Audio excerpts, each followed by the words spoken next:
Rain pounded the windows of Chicago O'Hare International Airport on a gray Tuesday morning in October 2024. Inside Terminal 3, one of the greatest athletes in history was about to face humiliation that would shock the world. Michael Jordan, six-time NBA champion, global icon, billionaire businessman, stood at a TSA checkpoint, about to miss his flight. Not because of a security threat, not because of any legitimate concern, but because one woman with a badge and a grudge had decided that fame didn't grant immunity from her bitterness. As phones captured every moment and videos spread across social media within minutes, millions of people asked the same question: how could this happen to Michael Jordan? But the real story, the one that would change lives and expose uncomfortable truths about prejudice, power, and redemption, had actually begun 3 weeks earlier. It started with an 11-year-old boy from Chicago's South Side, a worn basketball card, and a promise made at a game that neither of them would ever forget. What happened at that airport was just one chapter in a story that would reveal the best and worst of humanity. A story about a boy who refused to give up hope, a father wrongfully imprisoned, and a hero who proved that true greatness has nothing to do with championships. This is that story. And it begins not with outrage at an airport, but with a child's dream and an essay about what it means to never quit. 3 weeks earlier, the rain came down in sheets across Chicago that Tuesday morning, turning the streets into rivers of gray water. Inside Terminal 3 of O'Hare International Airport, Michael Jordan pulled his black hoodie a little tighter around his face and adjusted the baseball cap sitting low on his forehead. It was October 15, 2024, and he was traveling alone, something he rarely did anymore. No security team, no assistant, no crowd of people making sure every detail was perfect. Just him, a carry-on bag, and a boarding pass to Charlotte, North Carolina, tucked in his jacket pocket. He liked it this way sometimes. Quiet, normal, or as normal as his life could ever be. The airport was busy for a Tuesday morning. Business travelers rushed past with their rolling suitcases. Families herded children toward security lines. The smell of coffee and fast food hung in the air, mixing with the sound of rolling luggage and gate announcements. Jordan walked with the easy confidence of someone who had traveled through O'Hare 1,000 times before. This was his city. Chicago would always be his city, no matter how many years had passed since he'd worn that Bulls jersey. He approached the security checkpoint at 8:47 a.m. His flight to Charlotte was scheduled to depart at 10:15, plenty of time. He had a board meeting for the Hornets at 2:00 p.m., important but not urgent, just another day of business. The TSA agent at the checkpoint was young, maybe mid-20s, with nervous eyes and a name tag that read Derek Martinez. Derek barely glanced up as Jordan approached, his attention fixed on the computer screen in front of him. "Boarding pass and ID, please," Derek said automatically. Jordan handed them over. For a moment, Derek looked at the ID, then at Jordan's face, then back at the ID again. His eyes went wide. "Mr. Jordan," Derek whispered, suddenly looking like a kid who just opened a birthday present. "Sir, wow, I'm a huge fan. My dad took me to see you play when I was little. Game 6 against Utah. I'll never forget it." Jordan smiled, the kind of warm, genuine smile that came easily when someone shared a good memory. "That was a good night," he said quietly. "Hope you enjoyed it." "I did, sir. I really did." Derek handed back the ID and boarding pass, his hands shaking slightly. "Have a great flight, Mr. Jordan." Jordan nodded and moved toward the conveyor belt. He took off his shoes, placed his carry-on bag in a gray plastic bin, and removed his watch, a beautiful Rolex Daytona that had been a gift from his daughter. The watch alone was worth more than most people made in a year, but Jordan had never been one to show off. It was just a watch. A nice one, but just a watch. He walked through the metal detector without a problem. The machine stayed silent. Green light, clear to go. Jordan was reaching for his bag on the other side when he heard a voice behind him. Sharp, cold, nothing like Derek's friendly tone. "Sir, I need you to step aside for additional screening." Jordan turned around. A woman in her 50s stood there, arms crossed, her TSA supervisor badge catching the fluorescent lights. Her name tag read Patricia Hendricks. Her face was set in hard lines, her mouth pressed into a thin line that suggested she didn't smile much. "Is there a problem?" Jordan asked calmly. He'd been through additional screenings before. It happened sometimes, especially when he traveled alone. Random selection. part of flying. Your boarding pass has been flagged in our system, Patricia said flatly. Random additional screening. Please step over here. Something about her tone bothered Jordan, but he couldn't quite name it. He'd dealt with difficult people his whole life. Critics, haters, people who wanted to prove they weren't impressed by fame. He knew how to handle it with grace. Of course, he said, following her to a designated screening area off to the side. Derek Martinez watched from his checkpoint station, confusion creasing his young face. He glanced at his computer screen. There was no flag on Michael Jordan's boarding pass. He just checked it 2 minutes ago. Everything was clear. Other passengers began to notice. A middle-aged woman in a business suit stopped collecting her laptop from the bin. A college student with headphones around his neck pulled out his phone. An older man in a Cubs hat whispered to his wife, "Is that Michael Jordan?" Patricia put on blue latex gloves with deliberate slowness. She opened Jordan's carry-on bag and began removing items one by one. A change of clothes, a book, a biography of Nelson Mandela, a leather folder with business documents, headphones, nothing unusual, nothing suspicious. "Sir, I need to conduct a pat-down," Patricia announced loudly enough for nearby passengers to hear. Jordan kept his expression neutral, but his jaw tightened slightly. "Ma'am, with respect, the metal detector didn't go off. Is this really necessary?" "I decide what's necessary here," Patricia said, her voice sharp as broken glass. "Please spread your arms." More phones came out. Video recording lights blinked red. Passengers slowed down, rubbernecking, trying to see what was happening. The murmur of conversation grew louder. "That's Michael Jordan," someone said clearly.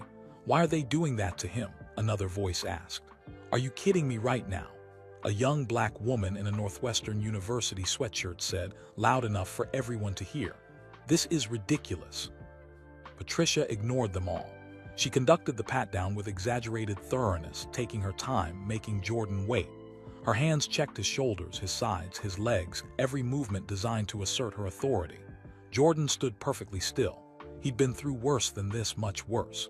He'd faced hostile crowds in Detroit and New York. He'd endured criticism, jealousy, and attempts to tear him down for 30 years. He could handle one TSA agent on a power trip. But something felt wrong about this. Something felt personal. Derek Martinez couldn't take it anymore. He stepped away from his checkpoint and approached Patricia quietly. "Ma'am," he said, his voice low, "I checked his boarding pass. There's no flag in the system, I don't think." Patricia spun toward him, her eyes flashing with anger. "Did I ask for your opinion, Martinez?" "No, ma'am, but—" "Then get back to your station. I'm the supervisor here. I decide when someone is cleared. Are you questioning my judgment?" Derek's face flushed red. He glanced at Jordan, who gave him a small nod, a silent message that said, "It's okay. I've got this." Derek reluctantly walked back to his checkpoint, but his hands were balled into fists at his sides. Patricia returned to Jordan's bag, going through it a second time. The crowd of onlookers had grown to more than 20 people. Videos were definitely being recorded now. Jordan could see the phones, the red recording lights, the shocked faces. A man in an expensive suit shouted, "Leave him alone. This is harassment." An announcement came over the loudspeaker. "This is the final boarding call for Flight 1847 to Charlotte, now boarding at Gate B12. Jordan's flight. He glanced at his watch, the one sitting in the bin with his shoes and belt. 9:32 a.m. If this continued much longer, he'd miss his flight. "Ma'am," Jordan said, his voice still calm but firmer now, "I'm going to miss my flight. If you have a legitimate concern, please tell me what it is. Otherwise, I'd like to collect my belongings and proceed to my gate." Patricia looked up at him with cold, hard eyes. For just a moment, Jordan saw something there, something that had nothing to do with security protocols or random screenings, something that looked a lot like satisfaction. "Sir," she said slowly, "I need you to step into the private screening room. Now." The crowd erupted in shocked voices. "You've got to be kidding. This is wrong. Someone call the news." Derek Martinez pulled out his phone and quickly sent a text to Carol Washington, another TSA agent he trusted, a woman who'd been working at O'Hare for 15 years and had seen everything. The text was simple: "Something wrong happening at Checkpoint 4. Need help." Jordan looked at the private screening room, a small space with opaque windows, away from the public eye. He looked at Patricia's face, at the crowd of passengers with their phones raised, at Derek's worried expression. Then he took a breath and made a decision. "Okay," he said quietly, "let's get this over with."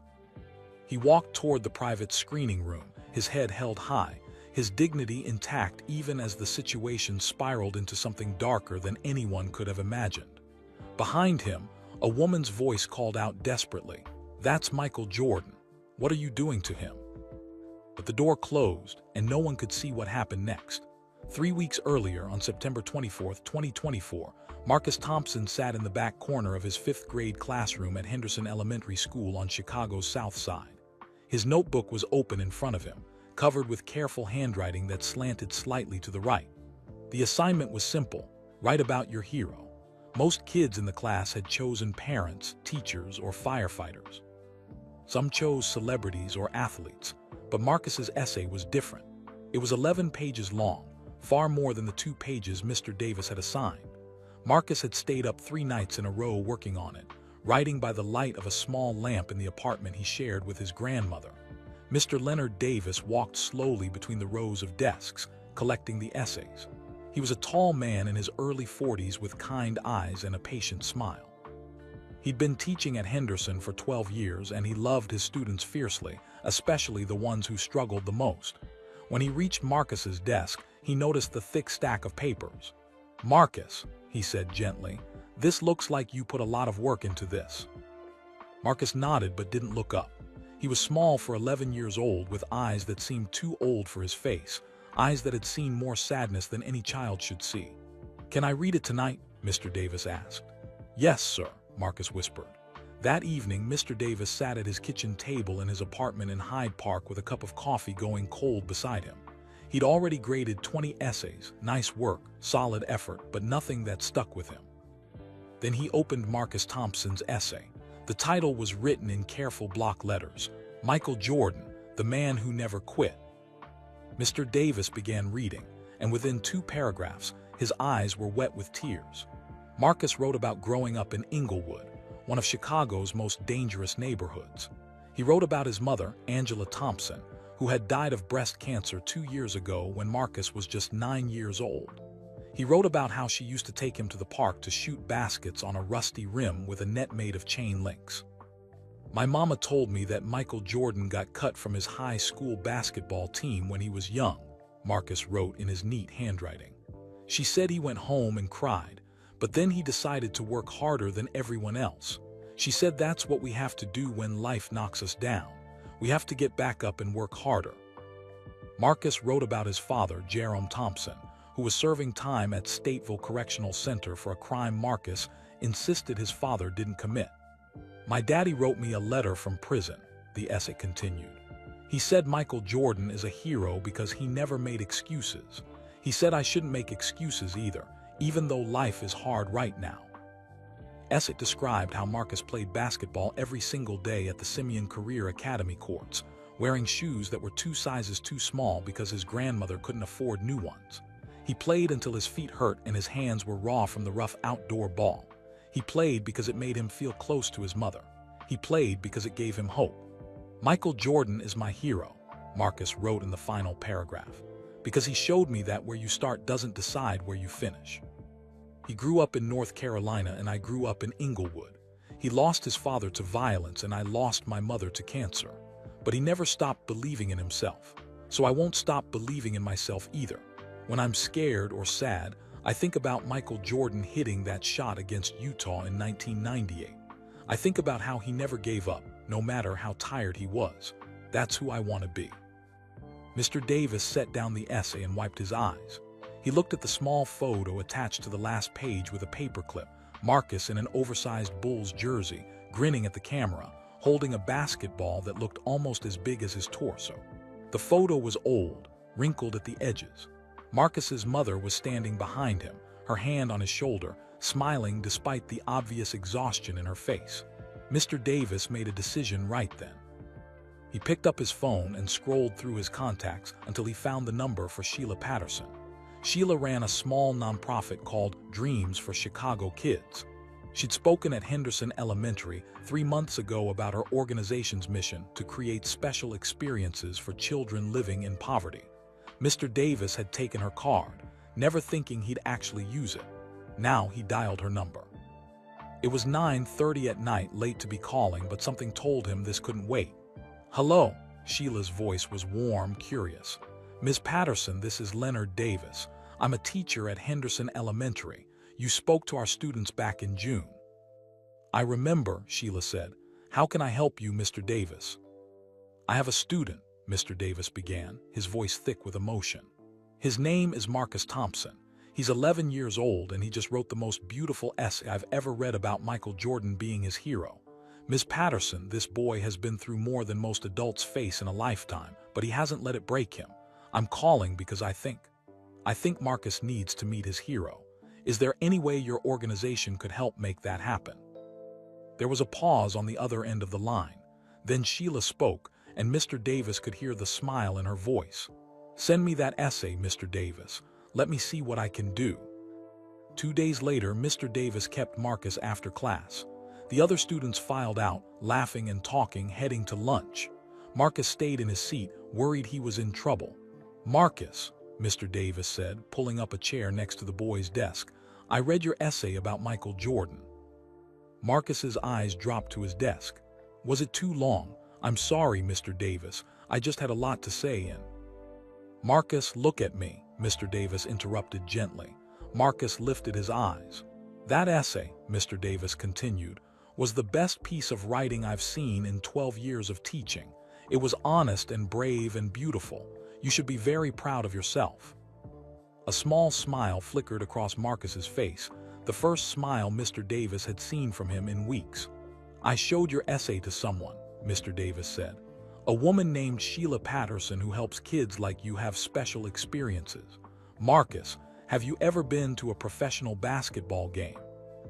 Marcus shook his head slowly. "No, sir. My grandma can't afford tickets. They're real expensive." "Well," Mr. Davis said, his own smile growing wider, "Ms. Patterson has connections with the Charlotte Hornets organization. That's the team that Michael Jordan owns. There's a preseason game coming up. The Hornets are playing the Bulls at the United Center on September 28th. That's this Saturday, Marcus." Marcus's eyes went wide. "The United Center, that's where Michael Jordan played with the Bulls." "That's right," Mr. Davis nodded. "And Ms. Patterson has secured 2 tickets for you and your grandmother. But Marcus, these aren't just any tickets. They're courtside seats, section 118, right behind the Hornets bench, right where Michael Jordan will be sitting." For a moment, Marcus just stared at Mr. Davis, his mouth open, unable to process what he was hearing. Then his face crumpled and tears began streaming down his cheeks. "Are you serious?" Marcus whispered. "Mr. Davis, are you serious right now?" "I'm completely serious," Mr. Davis said, his own eyes getting wet again. "You're going to meet your hero, Marcus." Marcus stood up from his desk and threw his arms around Mr. Davis, sobbing into his teacher's shirt. His small body shook with emotion, joy mixed with disbelief, mixed with a release of all the sadness he'd been carrying for so long. "Thank you," Marcus kept saying. "Thank you, thank you, thank you." That afternoon, Marcus ran the entire mile home to the small apartment he shared with his grandmother in Inglewood. He burst through the door, out of breath, his backpack bouncing on his shoulders. Grandma Rosa, he shouted. Rosa Thompson emerged from the tiny kitchen, wiping her hands on a dish towel. She was 62 years old but looked older, her face lined with worry and hard work. She worked 2 jobs, one as a cafeteria worker at Wendell Phillips Academy High School and another cleaning office buildings at night. Every dollar she made went to keeping their small apartment and putting food on the table. "Marcus, baby, what's wrong?" she asked, immediately worried by his breathless state. "Nothing's wrong, Grandma. Everything's right." Marcus pulled the envelope from his backpack, the envelope Mr. Davis had given him with the tickets inside. "We're going to see Michael Jordan. We're going to the United Center. We have courtside seats." Rosa took the envelope with trembling hands. She opened it slowly, carefully, as if the tickets might disappear if she moved too fast. When she saw them, real tickets, actual courtside seats, she sank into the nearest chair. "Lord have mercy," she whispered. "Lord have mercy, this can't be real." "It's real, Grandma. Mr. Davis showed a lady my essay and she got us tickets. We're going on Saturday." Rosa looked up at her grandson, at his shining eyes and his huge smile, the smile she hadn't seen since before his mother died. She pulled him into her arms and held him tight.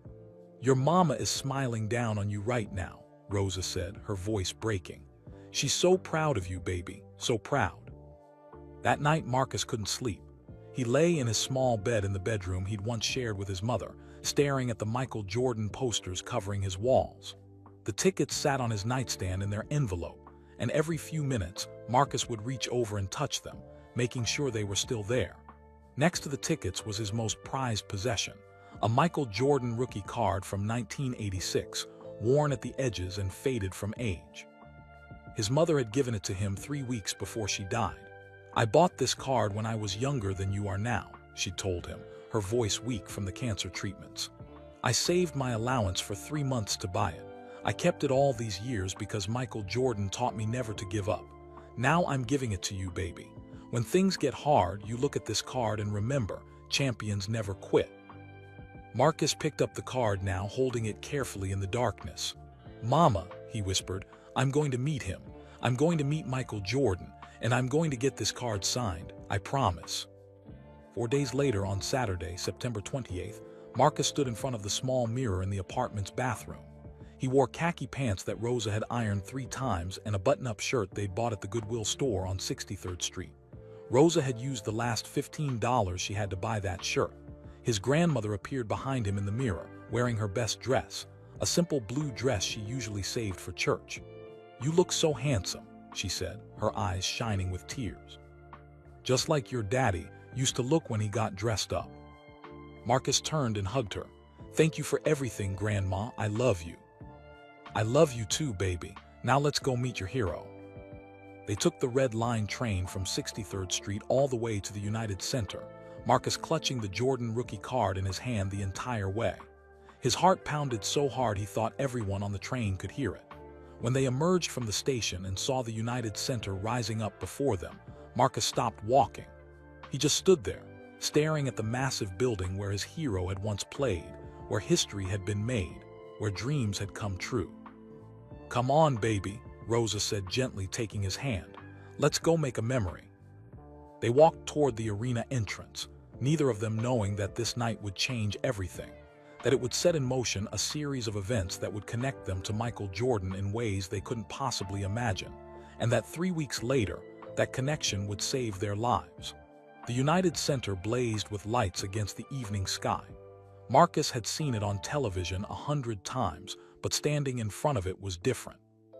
The statue of Michael Jordan, frozen mid-flight, arm extended, ball in hand, stood near the entrance like a guardian watching over everyone who entered. Marcus stopped in front of the statue, tilting his head back to take it all in. The bronze figure seemed to glow in the stadium lights. "That's him," Marcus whispered. "That's really him." Rosa squeezed his hand. "Come on, baby, we don't want to miss anything." Inside, the arena was already filling with people. The smell of popcorn and hot dogs filled the air. Families streamed past wearing Bulls jerseys, mostly old ones from the championship years. Marcus saw number 23 everywhere he looked. A man in a red usher vest checked their tickets and his eyes widened. "Section 118, courtside. You two are in for a treat tonight. Follow me." They walked down, past the upper level, past the club seats, past the regular lower bowl. With each step, Marcus's heart beat faster. The basketball court got closer and closer until finally they were standing right next to it. "Here you go," the usher said, gesturing to 2 seats in the front row, directly behind where the Hornets' bench would be.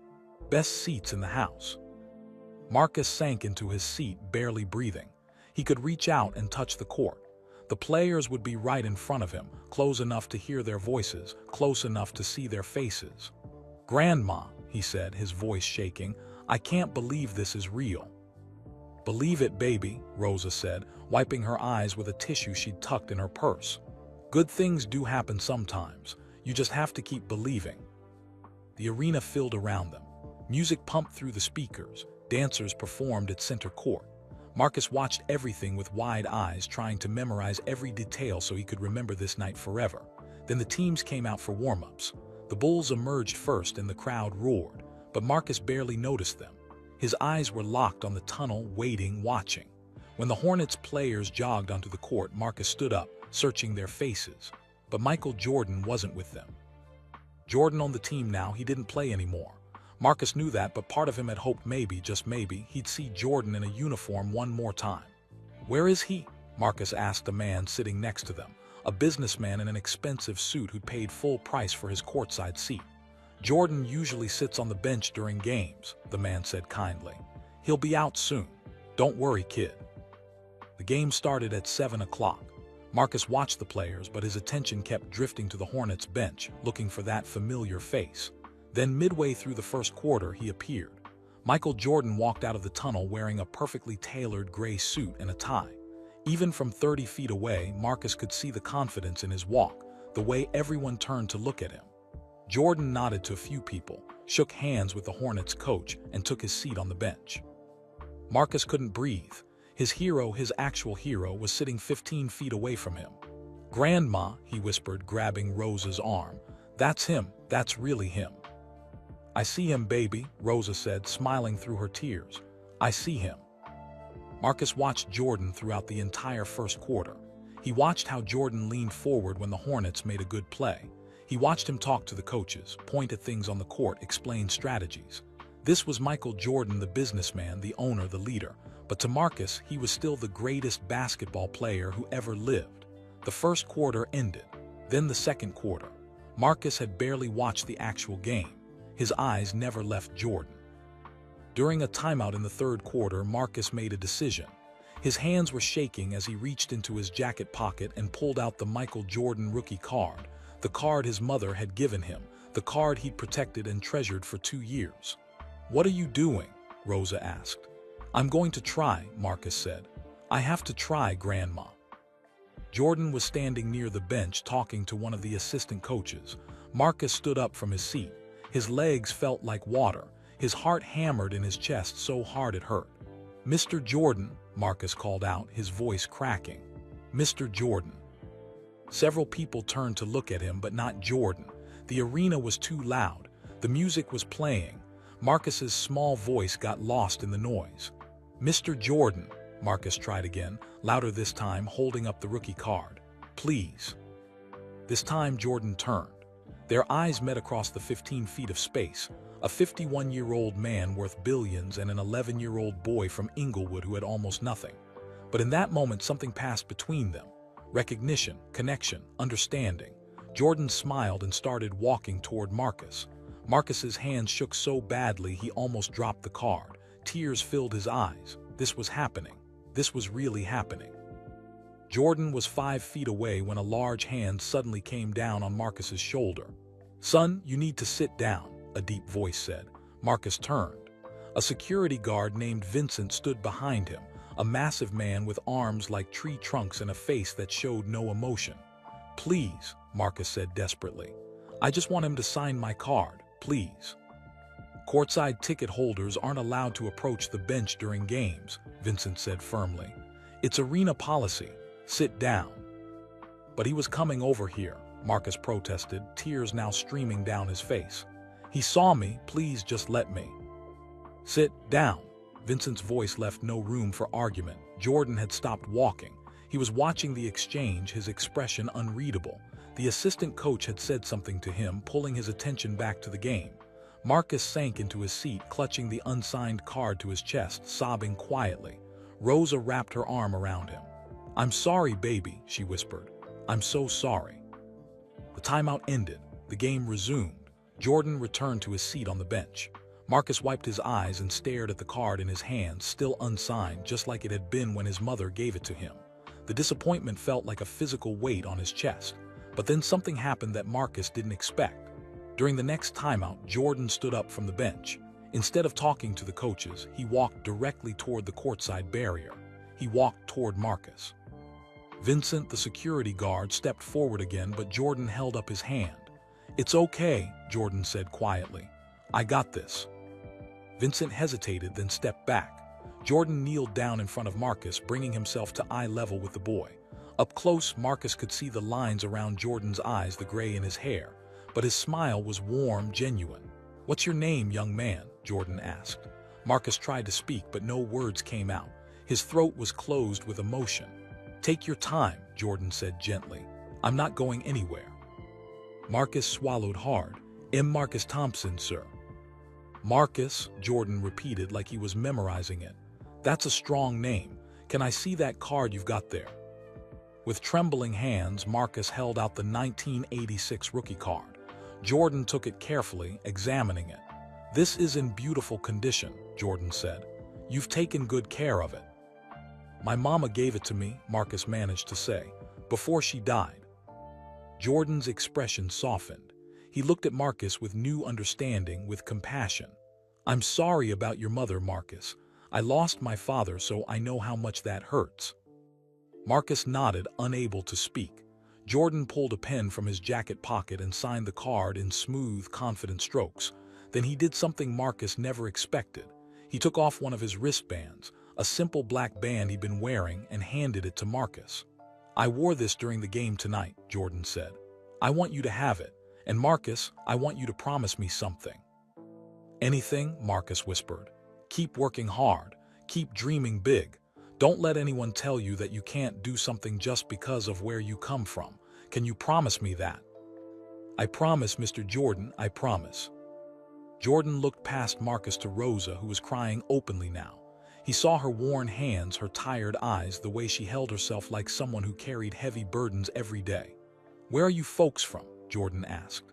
"Inglewood, sir," Marcus said quietly. Jordan nodded slowly. Something flickered in his eyes, recognition, maybe, or memory. "That's a tough neighborhood. Takes strength to grow up there." "Marcus is strong," Rosa said, finding her voice. "Just like his mother was, just like you are, Mr. Jordan." Jordan stood up, but before returning to the bench, he pulled a business card from his wallet.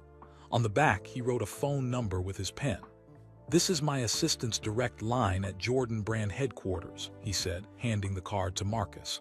"If you ever need anything, and I mean anything, you call that number and ask for Nicole. Tell her I gave you this card. She'll know how to reach me." Marcus stared at the card like it was made of gold. "Really? You really mean that?"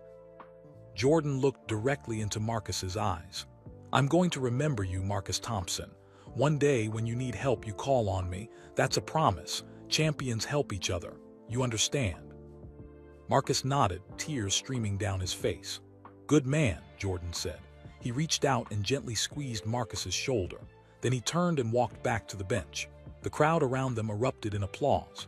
People had been filming the entire interaction on their phones. The Jumbotron had caught part of it, showing Jordan's act of kindness to the arena. Marcus collapsed back into his seat, holding the signed card in one hand and the wristband in the other. Rosa pulled him close and they cried together. Tears of joy, tears of disbelief, tears of gratitude. The rest of the game passed in a blur. Marcus didn't remember who won or what the final score was. All he remembered was the feeling of Michael Jordan's hand on his shoulder, the sound of his voice, the way he'd looked at Marcus like he actually mattered. When they left the United Center that night, Marcus walked with his head high, the signed card and wristband safely tucked in his jacket pocket, the business card clutched in his hand. "Grandma," he said as they waited for the Red Line train, "that really happened, right? I didn't dream it." Rosa kissed the top of his head. "It happened, baby. You met your hero and he gave you his promise. That's real. That's as real as it gets." On the train ride home, Marcus touched the card every few minutes, making sure it was still there. He read Jordan's signature over and over. He examined the wristband, still slightly damp with sweat from the game. When they finally reached their apartment in Inglewood after midnight, Marcus placed the signed card and the wristband on his nightstand next to his bed. He put the business card there too, though he couldn't imagine ever actually using it. What would Michael Jordan want with a kid like him? The meeting had been perfect. The memory would last forever. That was enough. Marcus fell asleep that night smiling, dreaming of basketball courts and championship rings, having no idea that in just 2 weeks, he would need that promise more desperately than he could ever imagine. 2 weeks passed like a dream Marcus never wanted to end. At school, Marcus became something of a celebrity. Word spread about his meeting with Michael Jordan. Students asked to see the signed rookie card to touch the wristband. Marcus showed them carefully, proudly, but never let anyone hold the card. It was too precious, too important. Mr. Davis framed a photo that had appeared in the Chicago Tribune sports section. It showed Jordan kneeling in front of Marcus at the United Center, the two of them looking at each other. The headline read, "His airness shows young fan what greatness really means." Mr. Davis hung the framed photo in his classroom where everyone could see it. "You inspired a lot of people that night, Marcus," Mr. Davis told him. "Not just yourself. Everyone who saw that moment remembered why they love Michael Jordan, not because he was the best basketball player, but because he's a good man." Marcus carried the business card everywhere. It lived in his pocket during the day and on his nightstand at night. Sometimes, when things felt hard, he'd take it out and look at the phone number Jordan had written on the back. Just knowing it was there made him feel stronger, like he had a secret superpower. But on October 12th, everything changed. Marcus came home from school on a Tuesday afternoon to find his grandmother sitting at their small kitchen table. Her head was in her hands and her shoulders shook with silent sobs. Papers were scattered across the table in front of her. "Grandma," Marcus dropped his backpack by the door and rushed to her side. "Grandma, what's wrong? What happened?" Rosa looked up at him with red, swollen eyes. She tried to smile, tried to be strong for him the way she always was, but her face crumpled and fresh tears spilled down her cheeks. "We have to leave, baby," she whispered. "We have to leave our home." Marcus's stomach dropped. What do you mean?" Rosa pushed one of the papers toward him. It was an official-looking document with eviction notice printed in bold letters at the top. Marcus didn't understand all the legal words, but he understood enough. They had 30 days to move out of the apartment, the only home Marcus had known since his mother died. "I fell behind on the rent," Rosa explained, her voice breaking. "My diabetes got bad last month, and I had to choose between my medicine and paying Mr. Kowalski on time. I paid for the medicine because I can't take care of you if I'm sick. I thought I could catch up this month, but Mr. Kowalski won't wait. He says he has other people who want the apartment, people who can pay on time." Marcus felt like the floor had dropped out from under him. "But where will we go?" "I don't know yet, baby. I'm looking. I'm trying. I called your Aunt Joyce in Indiana, but she doesn't have room for us. I'm checking with the shelters, but..." Rosa couldn't finish. The thought of taking her grandson to a homeless shelter was too much. Marcus wrapped his arms around his grandmother, feeling her thin shoulders shake beneath his embrace. "It's okay, Grandma. We'll figure it out. We always do." But lying in bed that night, staring at the Michael Jordan card and wristband on his nightstand, Marcus felt fear like he'd never felt before. They couldn't afford to move to another apartment. Rosa barely made enough for the one they had. The shelters were dangerous places, full of people struggling with problems Marcus didn't fully understand. His eyes moved to the business card. Jordan's assistant's number, the promise. "If you ever need anything, and I mean anything, you call that number." Marcus picked up the card, holding it in the darkness. Could he really call? Would Jordan even remember him? It had been 2 weeks. Jordan was a billionaire who owned a basketball team and ran a global company. Why would he care about one poor kid from Inglewood? But what choice did Marcus have? The next morning, Marcus couldn't focus at school. His mind kept drifting to the eviction notice, to his grandmother's tears, to that business card burning a hole in his pocket. Mr. Davis noticed during reading time. "Marcus, can I see you for a minute?" They stepped into the hallway. Mr. Davis crouched down to Marcus's level, concern written across his face. "What's going on, son? You seem far away today." And then Marcus broke. The whole story poured out. The eviction, the medicine, the 30 days, the fear that he and Rosa would end up on the street. Mr. Davis listened, his expression growing more troubled with each word. When Marcus finished, Mr. Davis pulled him into a hug. "Marcus, you need to use that number Jordan gave you. That's exactly why he gave it to you." "But what if he doesn't remember me? What if I'm bothering him?" "Listen to me," Mr. Davis said firmly. "Michael Jordan looked you in the eye and made you a promise. Men like him don't make promises they don't intend to keep. He gave you that number for a reason. You need to call it." Marcus nodded slowly, but the fear still gripped his chest like a tight fist. That afternoon, Rosa collapsed at her night cleaning job. Marcus was at home doing homework when he got the call from Rosa's supervisor, Mrs. Chen. Rosa had been found unconscious in an office building downtown. An ambulance had taken her to Norwegian American Hospital. Her blood sugar had spiked dangerously high, over 600 milligrams per deciliter. The doctors said if she'd been found even an hour later, she might have died. Mrs. Chen drove Marcus to the hospital. He sat in her car, numb with terror, clutching his backpack in his lap. Inside that backpack was the business card. Rosa was in a hospital bed in the emergency room, connected to IV lines and monitoring equipment. She looked so small, so fragile. When she saw Marcus, she tried to smile, but her eyes were filled with pain and exhaustion. "I'm okay, baby," she whispered. "Don't worry. I'm okay." But Marcus knew she wasn't okay. None of this was okay. The doctors kept Rosa in the hospital for 3 days for monitoring and treatment. During that time, Marcus stayed with Mr. Davis and his wife, sleeping on their couch. The medical bills started arriving almost immediately, thousands of dollars they couldn't possibly pay. On the 3rd day, Mr. Davis drove Marcus to visit Rosa. On the way, they stopped at a gas station so Marcus could use the payphone. Mr. Davis's cell phone had died and Marcus had insisted he needed to make a call. Marcus stood at that payphone with shaking hands, holding the business card, staring at the number. This was it. This was the moment where he either trusted Jordan's promise or gave up. He picked up the phone and dialed. It rang once, twice, 3 times.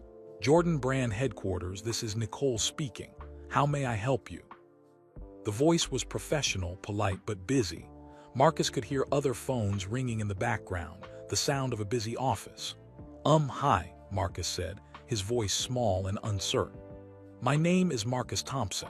I met Mr. Jordan 2 weeks ago at the United Center, and he gave me this number and said I could call if I needed help, and I heard it then."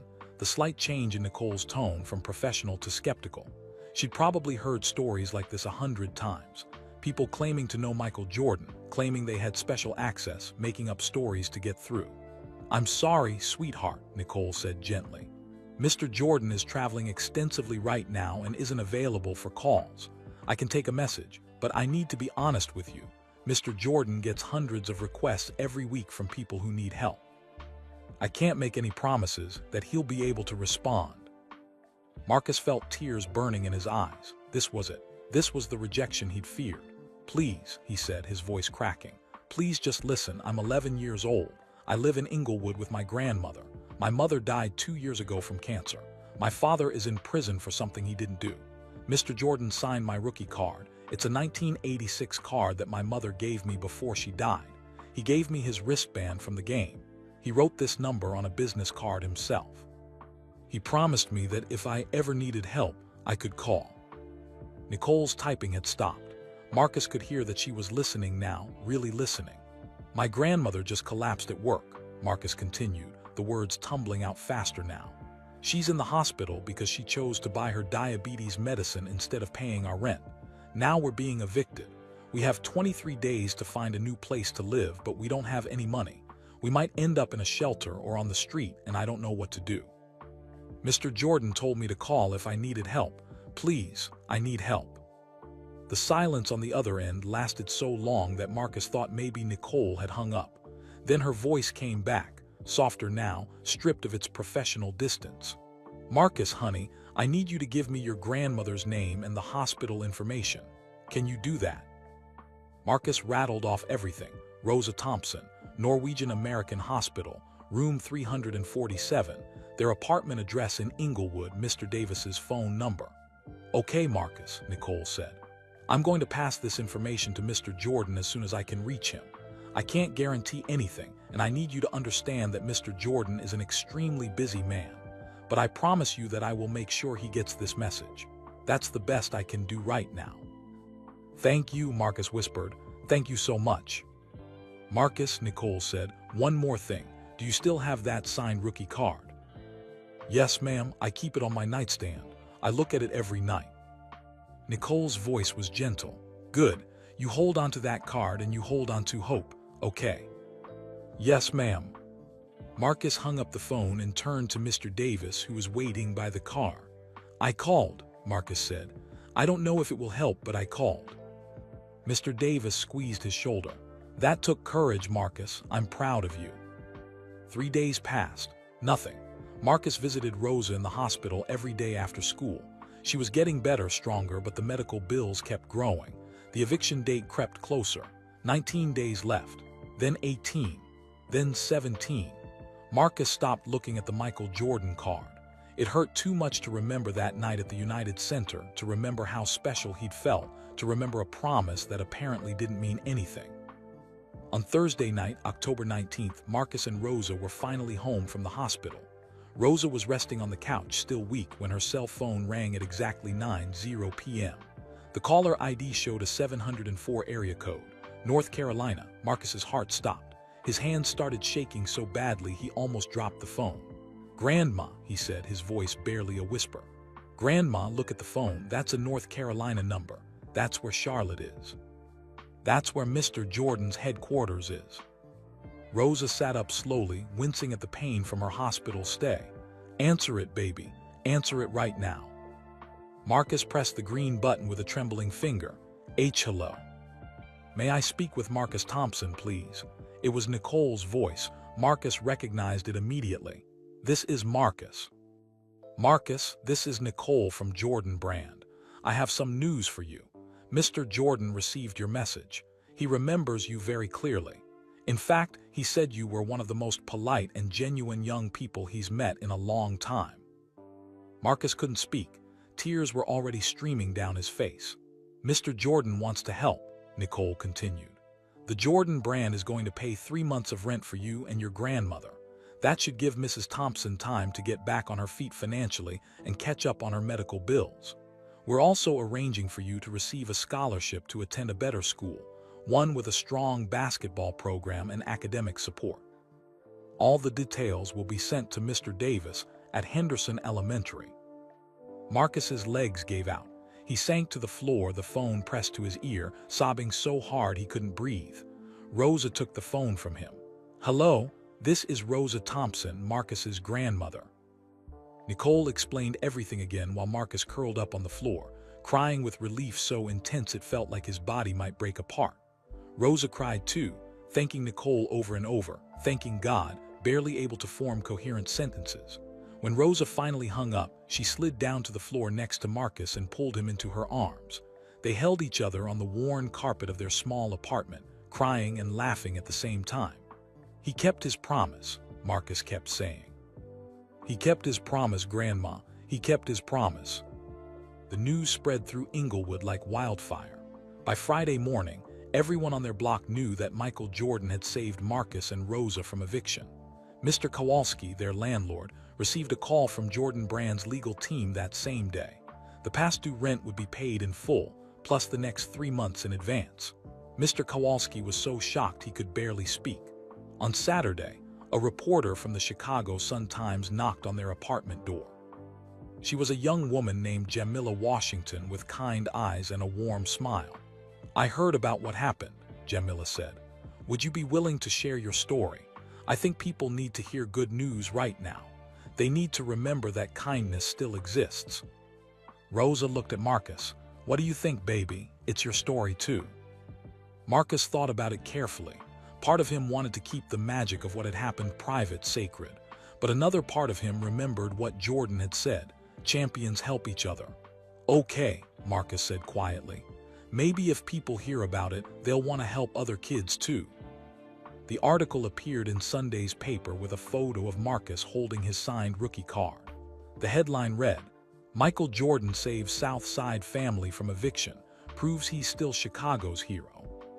Jamila had written beautifully about Marcus's essay, the United Center meeting, Rosa's collapse, and Jordan's intervention. She included quotes from Mr. Davis about Marcus's character and determination. The story ended with Marcus's words, "Mr. Jordan showed me that promises matter. He showed me that when you have power, you should use it to help people who need it." By Monday morning, the story had gone viral. Local TV stations called wanting interviews. The principal at Henderson Elementary had to politely turn away 3 different news crews. Marcus's classmates treated him like a celebrity, but Marcus just wanted things to go back to normal. What Marcus didn't know was that not everyone was happy about the attention. 40 miles away in Naperville, an affluent suburb west of Chicago, a man named Tyler Brennan sat in his home office reading the Chicago Sun-Times article on his computer screen. His jaw clenched tighter with each paragraph. Tyler was 43 years old, a corporate consultant who lived in a large house with his wife and two teenage daughters. On the surface, his life looked perfect. But beneath that surface, Tyler carried resentments that had been building for years. Resentments about people he felt got special treatment, people who he believed succeeded because of advantages rather than merit. He would never have admitted, even to himself, that race played any role in his bitterness. But when he saw successful black athletes or entertainers, something dark stirred inside him. He convinced himself they were arrogant, that they flaunted their wealth, that they received privileges ordinary people didn't get. Reading about Jordan helping Marcus made that darkness burn hotter. Of course he helps one kid and makes sure everyone knows about it, Tyler muttered to himself. Probably just a publicity stunt. These celebrities love showing off how generous they are. His wife, Corinne, walked past his office. "What are you grumbling about now?" "Nothing," Tyler said quickly, "just reading the news." But it wasn't nothing. Tyler couldn't stop thinking about the article. He read the comments section, looking for people who agreed with him. Most comments were positive, people praising Jordan's generosity. But Tyler found a few that matched his mindset, people who questioned Jordan's motives, who suggested it was all for show. Tyler screenshot the article and posted it to his Facebook page with a caption, "Easy to be generous when you're worth billions." Wonder how many struggling families he ignores, while he makes sure this one story gets maximum publicity. Most of his friends ignored the post or gently disagreed, but Tyler's cousin, Patricia Hendricks, clicked the like button. Patricia was 53 years old and had worked for the TSA at O'Hare Airport for 8 years. She was good at her job, thorough, detail-oriented, always following protocols. But she'd been passed over for promotion 3 times, watching younger agents move up while she stayed in the same position. The disappointments had made Patricia bitter. She'd started seeing slights and injustices everywhere, convinced the system was rigged against people like her.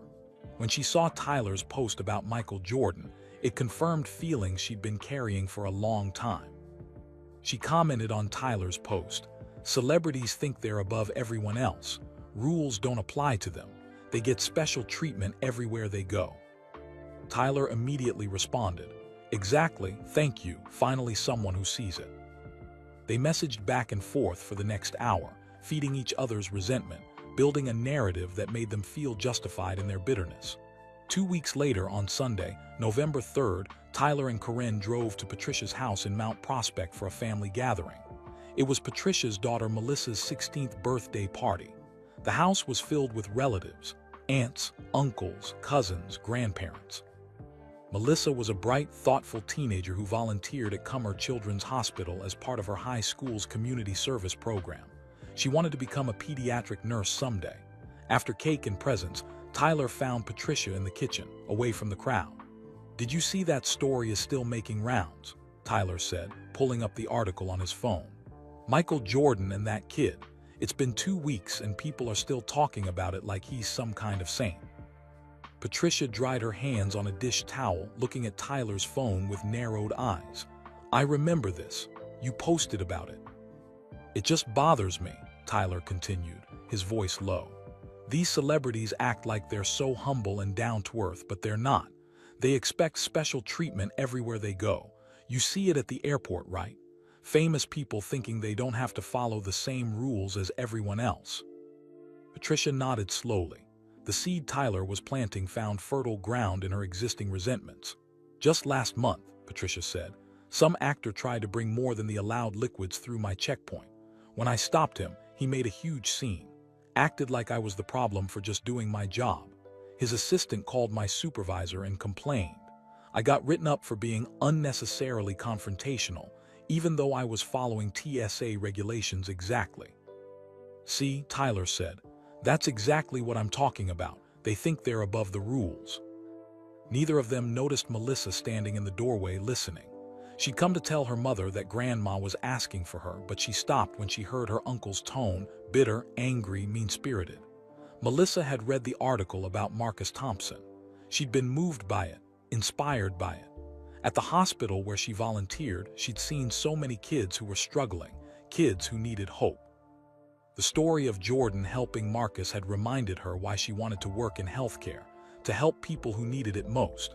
Hearing her uncle and her mother twist that beautiful story into something ugly made her stomach turn. But she didn't say anything. She just turned around and walked away quietly. Over the next few days, Patricia couldn't stop thinking about her conversation with Tyler. When she was at work, screening passengers, she found herself paying extra attention to anyone who looked wealthy or important. She convinced herself she was just being thorough, just making sure no one got special treatment. But the truth was darker than that.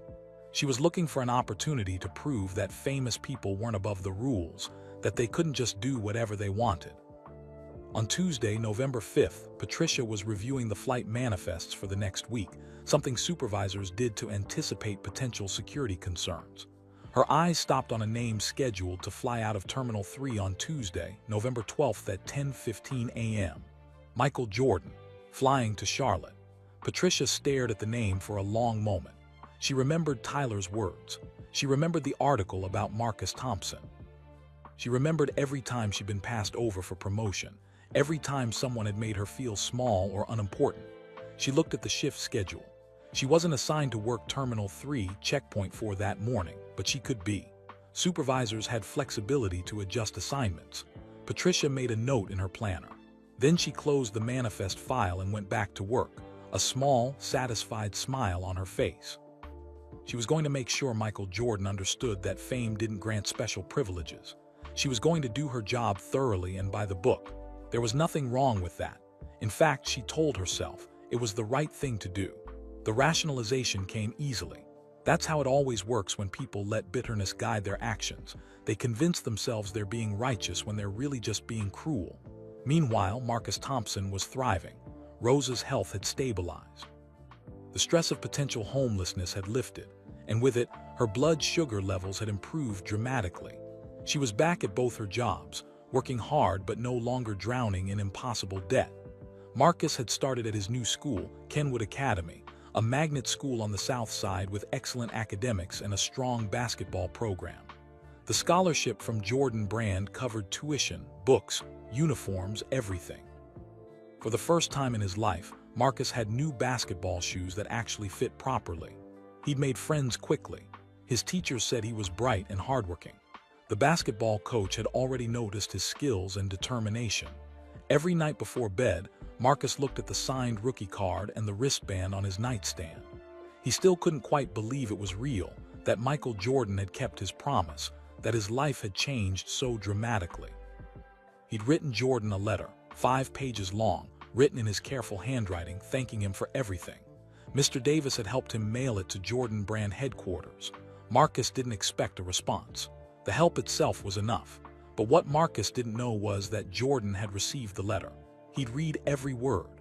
He'd been moved by Marcus's gratitude and his determination to pay the kindness forward someday. Jordan had kept the letter in his desk drawer. Something about Marcus had touched him deeply, maybe because Marcus reminded him of himself at that age, or maybe because Marcus represented the kind of young person Jordan wanted to support. Smart, humble, grateful, determined despite impossible circumstances. Jordan had even mentioned Marcus to his assistant Nicole. "Keep an eye on that kid," he'd said. "I think he's going to do something special with his life." On the morning of November 12th, Jordan woke up early in his home in Charlotte. He had a board meeting that afternoon for the Hornets, routine business, nothing too pressing. He decided to fly commercial rather than taking his private jet. Sometimes he liked traveling that way, being around normal people, staying grounded. He packed a simple carry-on bag, dressed casually in jeans and a hoodie, and headed to the airport. In Chicago, Marcus was getting ready for school. He ate breakfast with Rosa, scrambled eggs and toast, while they talked about his math test that afternoon. "You studied hard," Rosa said. "You're going to do great, baby." Marcus smiled. Life felt good. For the first time in years, he felt hopeful about the future. Neither Marcus nor Jordan knew that in just a few hours, their lives would intersect again in a way that would shock the world and reveal the ugly truth about what had been brewing beneath the surface. Patricia Hendricks was already at O'Hare Airport, having arrived for her shift at 6:00 a.m. She'd made sure she was assigned to Checkpoint 4 in Terminal 3. She'd reviewed Jordan's flight information multiple times. She told herself she was just doing her job, but deep down, in a place she refused to acknowledge, she knew the truth. She was about to make a terrible mistake, one that would cost her everything and expose the poison that hate and resentment create in human hearts. Michael Jordan arrived at O'Hare International Airport at 8:47 a.m., just as the rain began falling harder against the terminal windows. He moved through the crowd with practiced ease, his head down, cap pulled low. Patricia Hendricks watched him approach Checkpoint 4 from her supervisor's station. Her heart was beating faster than normal. She'd been planning this moment for a week, rehearsing in her mind exactly what she would say, how she would handle it. Derek Martinez was working the ID checkpoint when Jordan handed over his boarding pass. The young agent's eyes lit up with recognition and genuine warmth. Patricia watched their brief exchange, watched Derek's respectful excitement, and felt her jaw tighten. There it is, she thought, special treatment, starry-eyed admiration just because he's famous. She waited until Jordan had passed through the metal detector, clean, no alarms, before making her move. "Sir, I need you to step aside for additional screening." Patricia watched Jordan's face carefully as he turned around. He remained calm, polite. That bothered her somehow. She wanted him to protest, to demand special treatment to prove her assumptions right. "Is there a problem?" Jordan asked. "Your boarding pass has been flagged in our system," Patricia lied smoothly. "Random additional screening. Please step over here." Derek glanced at his computer screen, confused. There was no flag. He looked at Patricia, about to say something, but the hard look in her eyes made him hesitate. Other passengers began pulling out phones. Patricia noticed but didn't care. She was doing her job. That's what she told herself as she snapped on blue latex gloves and began searching through Jordan's carry-on bag with deliberate slowness. A book, clothes, business documents, headphones, nothing remotely suspicious. "Sir, I need to conduct a pat-down," Patricia announced loudly. This was the moment. This was when Jordan would surely object, when his true colors would show. Patricia almost wanted him to argue, to give her a reason to escalate further. But Jordan simply asked, "Ma'am, with respect, the metal detector didn't go off. Is this really necessary?" His tone was calm, reasonable, not demanding, not angry, just questioning. "I decide what's necessary here," Patricia snapped, her voice harder than it needed to be. "Please spread your arms." The crowd was growing. Whispers became murmurs, became voices. "That's Michael Jordan. This is wrong. Why are they doing this?" Patricia conducted the pat-down slowly, methodically, taking her time. She was thorough, excessively so. She checked every pocket, every seam, making Jordan stand there under the fluorescent lights while dozens of people watched and recorded. Jordan never lost his composure. He stood perfectly still, his expression neutral, his dignity intact. If he was angry or humiliated, he didn't show it. That made Patricia even more determined. She went through his bag a second time. Derek couldn't stay quiet anymore. He approached Patricia, speaking low. "Ma'am, I checked his boarding pass. There's no flag in the system, I don't think." Patricia whirled on him. "Did I ask for your opinion, Martinez?" "No, ma'am, but—" "Then get back to your station. I'm the supervisor here. I decide when someone is cleared. Are you questioning my judgment?" Derek's face flushed red with anger and shame. He glanced at Jordan, who gave him a small nod, "It's okay," before reluctantly returning to his checkpoint. But Derek did something Patricia didn't notice. He pulled out his phone and sent a quick text to Carol Washington, a veteran TSA agent he trusted. "Something wrong at Checkpoint 4. Need help." Carol was on break in the employee lounge when she got the message. She'd worked with Patricia before and had noticed troubling patterns. How Patricia seemed to scrutinize black passengers more intensely than white passengers. How she was quicker to pull people aside for additional screening if they looked a certain way. Carol had wanted to report it, but she had no proof. Just observations, just feelings. And Patricia was careful, always hiding behind following protocols and random selections. Carol headed toward Checkpoint 4, weaving through the growing crowd of passengers who had stopped to watch the spectacle. An announcement echoed through the terminal. "This is the final boarding call for Flight 1847 to Charlotte, now boarding at Gate B12. Jordan's flight. Patricia heard it too. She knew exactly what she was doing, making him miss his flight, making him wait, asserting her power over someone the world treated like royalty. Jordan checked his watch.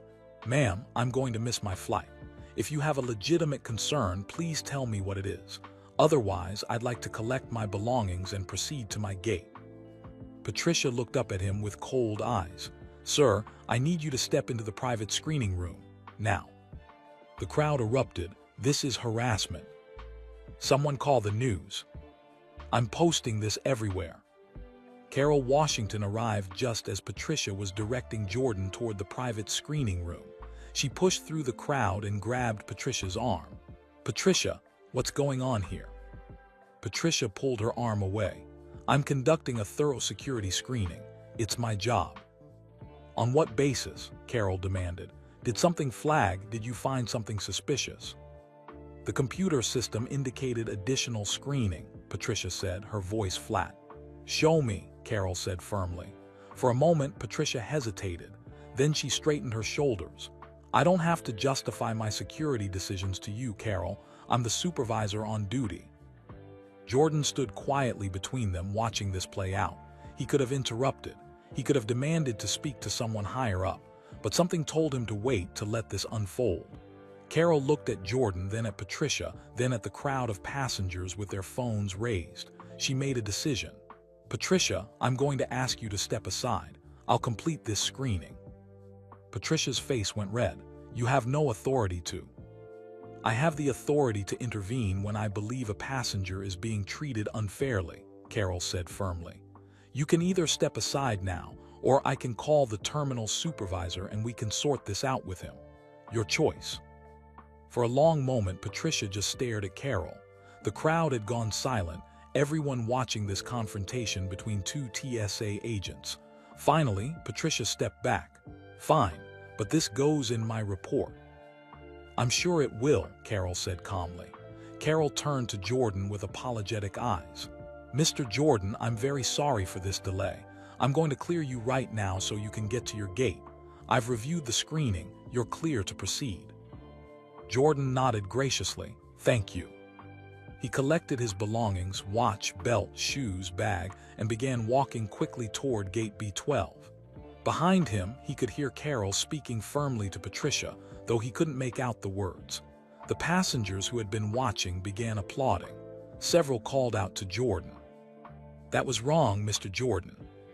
We've got your back. We recorded everything." Jordan raised his hand in acknowledgement but kept moving. He needed to catch his flight. He made it to gate B12 at 10:17 a.m. The door was already closed. The plane was pulling back from the gate. "I'm sorry, sir," the gate agent said, seeing Jordan approach out of breath. "The flight is closed. I can put you on the next flight to Charlotte that departs at 2:30 p.m. Jordan nodded, trying to catch his breath. "That's fine, thank you." He found a seat in the gate area and pulled out his phone. It was already blowing up with notifications, text messages, news alerts, social media mentions. The videos from the security checkpoint were already online, already going viral. Justice for MJ was trending on Twitter. The Chicago Tribune had already published a breaking news story. Michael Jordan detained by TSA at O'Hare. Videos show excessive screening. Jordan scrolled through some of the comments. Thousands of people were outraged on his behalf. Civil rights organizations were already issuing statements. The TSA's national office was being flooded with complaints, but Jordan barely registered any of it. His phone was ringing. It was Nicole, his assistant. "Michael, thank God, I've been trying to reach you. Are you okay?" "I'm fine, Nicole, just a delay at security. I'll be on the 2:30 flight." "Michael, that's not why I'm calling." Nicole's voice was tight with worry. "I just got a call from Cummer Children's Hospital in Chicago. It's about Marcus Thompson." Jordan's entire body went cold. What happened? "He was hit by a car this morning on his way to school. Michael, he's in critical condition. They're doing surgery right now. His grandmother is there alone and Michael, it's bad. They don't know if he's going to make it." The phone almost slipped from Jordan's hand. Marcus, the boy from Inglewood, the boy with the rookie card and the bright smile, the boy he'd promised to help. Jordan stood up immediately. Cancel my Charlotte meeting. Clear my schedule for the rest of the week. I'm going to that hospital right now. Michael, the press is all ready. I don't care about the press, Jordan said firmly. That boy needs help, I'm going. He grabbed his bag and headed for the exit, his mind racing. The TSA incident didn't matter anymore. Patricia Hendricks didn't matter. The only thing that mattered was getting to Marcus. Behind him, still at checkpoint 4, Patricia was being escorted to the supervisor's office. Carol had already filed a formal complaint. The videos were being reviewed by TSA management. Patricia's carefully constructed justifications were crumbling.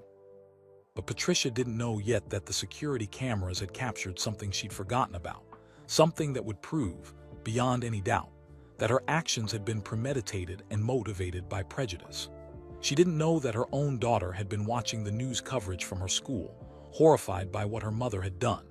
She didn't know that Derek Martinez had already given a sworn statement that Patricia had lied about the computer flag. And she didn't know that Carol Washington had been documenting Patricia's discriminatory patterns for months, waiting for the moment when she had enough evidence to make a formal complaint. The truth was about to come out, but right now, none of that mattered to Michael Jordan. All that mattered was Marcus. Jordan didn't wait for a car service. He jumped into the first taxi he saw outside the terminal, threw $200 bills at the driver and said, "Cummer Children's Hospital. As fast as you can get there." The driver, a middle-aged man named Ahmed, recognized Jordan immediately but read the urgency in his face. "Yes, sir. Hold on." Ahmed drove through Chicago traffic with practiced skill, weaving between cars, taking shortcuts through side streets. Jordan sat in the back seat, his phone pressed to his ear, talking to Nicole. "Get me Dr. Sarah Richardson from Northwestern Memorial," Jordan said. "She's the best pediatric trauma surgeon in the city. I don't care what it costs. Get her to Cummer immediately." "I'm on it," Nicole said. "Michael, the press is already gathering at the hospital. Word got out that you're going." "Let them gather," Jordan said. "I'm not doing this for cameras." The taxi pulled up to Cummer Children's Hospital at 11:15 a.m. Jordan could see news vans already parked outside, reporters setting up cameras. He ignored them, heading straight through the main entrance. A security guard tried to stop him, protocol for visitor registration, but a nurse at the front desk waved the guard away. "Let him through," she said quietly. "He's here for the Thompson boy." Jordan found Rosa in the ICU waiting room on the 4th floor. She was alone, collapsed in a plastic chair, her face in her hands, her whole body shaking with sobs. When she looked up and saw Jordan walking toward her, her face crumpled completely. She tried to stand, but her legs wouldn't hold her. Jordan crossed the room in 3 strides and knelt in front of her, taking her hands in his. "Mrs. Thompson," he said gently, "I'm here. Tell me what happened." Rosa could barely speak through her tears. He was riding his bike to school. A car ran a red light at 71st and Cottage Grove. Marcus didn't see it coming. The driver didn't stop. They just hit him and drove away. Jordan felt rage flash through him, hot and fierce, but he pushed it down. Rosa needed him to be calm, to be strong. "Where is he now?" "Surgery," Rosa whispered. "He's been in there for 3 hours. They said he has internal bleeding, broken bones, head trauma. Mr. Jordan, they said." Her voice broke completely. "They said he might not make it. My baby boy might not make it." Jordan pulled Rosa into his arms and let her cry against his shoulder. He didn't say empty words like "he'll be fine" or "everything will be okay." He just held her the way he wished someone had held him when his father was murdered in 1993. A doctor emerged from the surgical wing, still wearing his scrubs. Jordan gently released Rosa and they both stood. "Mrs. Thompson," the doctor said. He was young, maybe 35, with exhausted eyes. "I'm Dr. Chen. I've been leading Marcus's surgical team." "How is he?" Rosa asked, her voice barely audible. "He's stable for now," Dr. Chen said carefully. "We've stopped the internal bleeding and repaired damage to his spleen and liver. His left leg is badly broken. We've set it with pins and plates. But Mrs. Thompson, I need to be honest with you. Marcus has a severe concussion and some brain swelling. The next 48 hours are critical. We're monitoring him very closely." "Can I see him?" Rosa asked. "Not yet. He's in recovery, but soon." Dr. Chen looked at Jordan, recognition flickering in his eyes. "Mr. Jordan, I have to tell you, Dr. Sarah Richardson just arrived. Your assistant called her. Having her expertise made a huge difference. She supervised the procedure and caught complications we might have missed. She may have saved Marcus's life." Jordan nodded, relief washing through him. "Thank you, doctor, both of you. Whatever Marcus needs, the best care, the best equipment, specialists, money is not an issue. You understand?" Dr. Chen looked overwhelmed. "Mr. Jordan, that's incredibly generous, but—" "No buts," Jordan said firmly. "That boy in there is special. We're going to make sure he has every chance to recover, whatever it takes." Dr. Chen nodded, clearly moved. "I'll make sure our team knows. Thank you, sir." After Dr. Chen left, Jordan and Rosa sat together in the waiting room. Jordan called down to the hospital cafeteria and had food brought up: soup, sandwiches, coffee. Rosa hadn't eaten all day, and Jordan made sure she had something in her stomach. Hours passed. Jordan made phone calls to his lawyers, to his foundation, to insurance specialists. He arranged for all of Marcus's medical bills to be covered completely. He set up a fund to cover Rosa's lost wages from the jobs she'd missed while staying with Marcus. He thought of everything, handled everything, because that's what needed to be done. Outside the hospital, the media presence grew. News helicopters circled overhead. Reporters broadcast live updates about Marcus's condition and Jordan's presence at the hospital. The story was everywhere. The boy Jordan had helped was now fighting for his life, and Jordan had rushed to his side. But inside the ICU waiting room, away from the cameras, Jordan just sat with Rosa. Sometimes they talked. Sometimes they sat in silence. He called his pastor from Chicago and had him come to the hospital to pray with Rosa. He called Marcus's school and made sure Mr. Davis knew what was happening. At 4:30 p.m., Dr. Richardson came out to speak with them. She was a small woman in her 50s with steel-gray hair and intelligent eyes. "Mrs. Thompson, Mr. Jordan," she said, sitting down across from them. "Marcus is out of surgery and in the pediatric ICU. His vital signs are stable. He's on a ventilator to help him breathe while his body heals. The next few days will be difficult, but I want you to know this boy is a fighter. His body is responding well to treatment." Rosa started crying again, but this time with relief. "When can she see him?" Jordan asked. "Now, if she's ready," Dr. Richardson said. "But I need to prepare you, Mrs. Thompson. He looks worse than he is. There are tubes, monitors, machines. It can be frightening, but he's getting the best care possible." Rosa stood on shaking legs. Jordan stood with her. "Can I come with you?" Jordan asked Rosa gently. Rosa nodded, gripping his hand. "Please, I don't think I can do this alone." They followed Dr. Richardson through the double doors into the pediatric ICU. The sound of beeping monitors filled the air. Nurses moved quietly between rooms. Marcus was in room 407. Rosa stopped in the doorway when she saw him, her hand flying to her mouth. Jordan put his arm around her shoulders, steadying her. Marcus looked so small in the hospital bed. His head was bandaged. His left leg was in a cast, elevated in a sling. Tubes ran from his arms. A ventilator breathed for him with mechanical precision. His face was bruised and swollen, but he was alive. Rosa moved to the bedside slowly, carefully. She took Marcus's hand, the one without the IV, and held it gently. "I'm here, baby," she whispered. "Grandma's here, and Mr. Jordan came too. We're not leaving you. You hear me? We're not leaving." Jordan stood on the other side of the bed. He looked at Marcus, at the boy who'd written that beautiful essay, who'd smiled so brightly at the United Center, who'd called when he needed help. "You're going to be okay, Marcus," Jordan said quietly, though he wasn't sure if Marcus could hear him. "You're a fighter. Remember what I told you. Never give up. No matter how tired you are, you keep fighting. That's what champions do."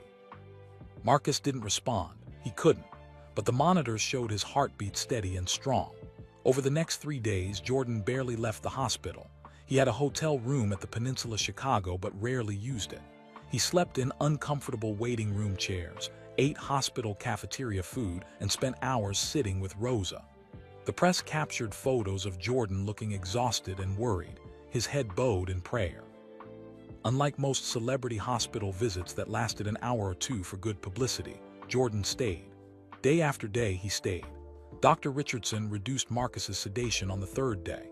His body was healing faster than expected. The brain swelling had decreased significantly. On the fourth day, Marcus opened his eyes. Rosa was holding his hand when it happened. She'd been reading to him from one of his favorite books, a young adult novel about a basketball player who overcomes impossible odds. Marcus's fingers twitched, his eyelids fluttered, then his eyes opened, confused and unfocused. "Marcus," Rosa whispered, leaning close. "Baby, can you hear me?" Marcus's eyes moved slowly, trying to focus. His mouth moved, but the ventilator tube prevented him from speaking. Dr. Richardson was called immediately. She checked Marcus's responses, pupil dilation, grip strength, ability to follow simple commands. "This is excellent," she said, smiling. "Much better than I expected. Marcus, you're in the hospital. You were in an accident, but you're going to be okay. Don't try to talk with the tube in. Just rest. Your grandmother is here." Marcus's eyes found Rosa. Recognition flickered there. Then his eyes moved past her and he saw Jordan standing near the foot of the bed. Marcus's eyes widened slightly. Even through pain and confusion, he recognized his hero. Jordan stepped closer, careful not to crowd him. "Hey there, champion. You had us worried, but you're tough, just like I knew you would be." A tear ran down Marcus's cheek. Jordan wasn't sure if it was from pain, relief, or emotion, maybe all three. Over the next week, Marcus improved steadily. The ventilator tube was removed. He could speak, though his voice was weak. The swelling in his face went down.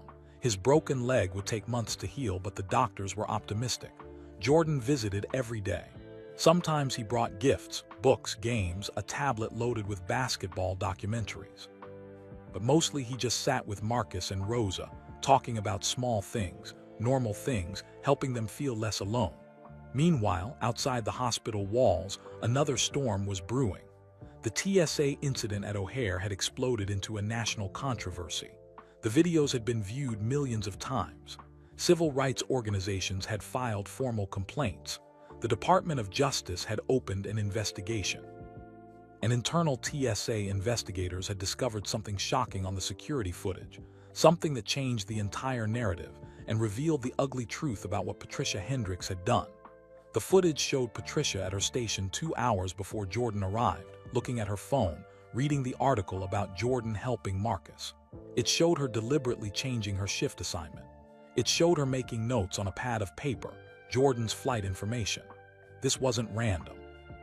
This was planned. This was targeted. Derek Martinez gave his official testimony. Carol Washington provided documentation of Patricia's pattern of discriminatory behavior. Other TSA agents came forward with their own stories. Patricia was suspended immediately. The case was referred to federal prosecutors for possible civil rights violations, but the most damaging evidence came from an unexpected source. Patricia's daughter, Melissa, the 16-year-old who volunteered at Cummer Children's Hospital, had been there the day Jordan came for Marcus. She'd seen everything: Jordan sitting with Rosa, praying with her, showing genuine kindness without cameras or publicity.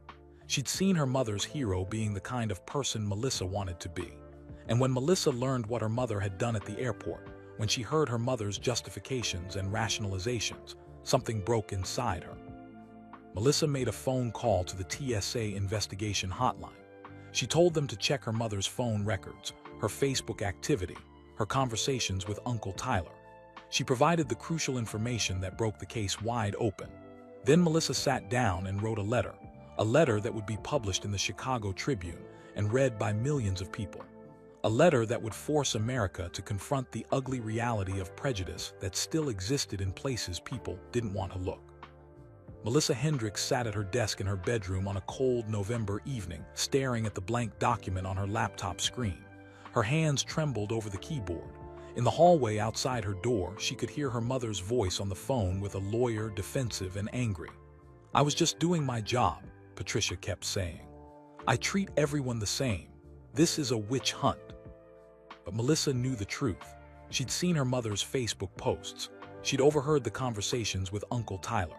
She'd watched her mother become someone bitter and small, someone who blamed others for her disappointments instead of looking inward. Melissa started typing. The letter took her 3 hours to write. She revised it 4 times, crying through most of it. When she finally finished, she read it one last time, took a deep breath, and emailed it to the Chicago Tribune's editorial department. The subject line was simple: My mother made a terrible mistake.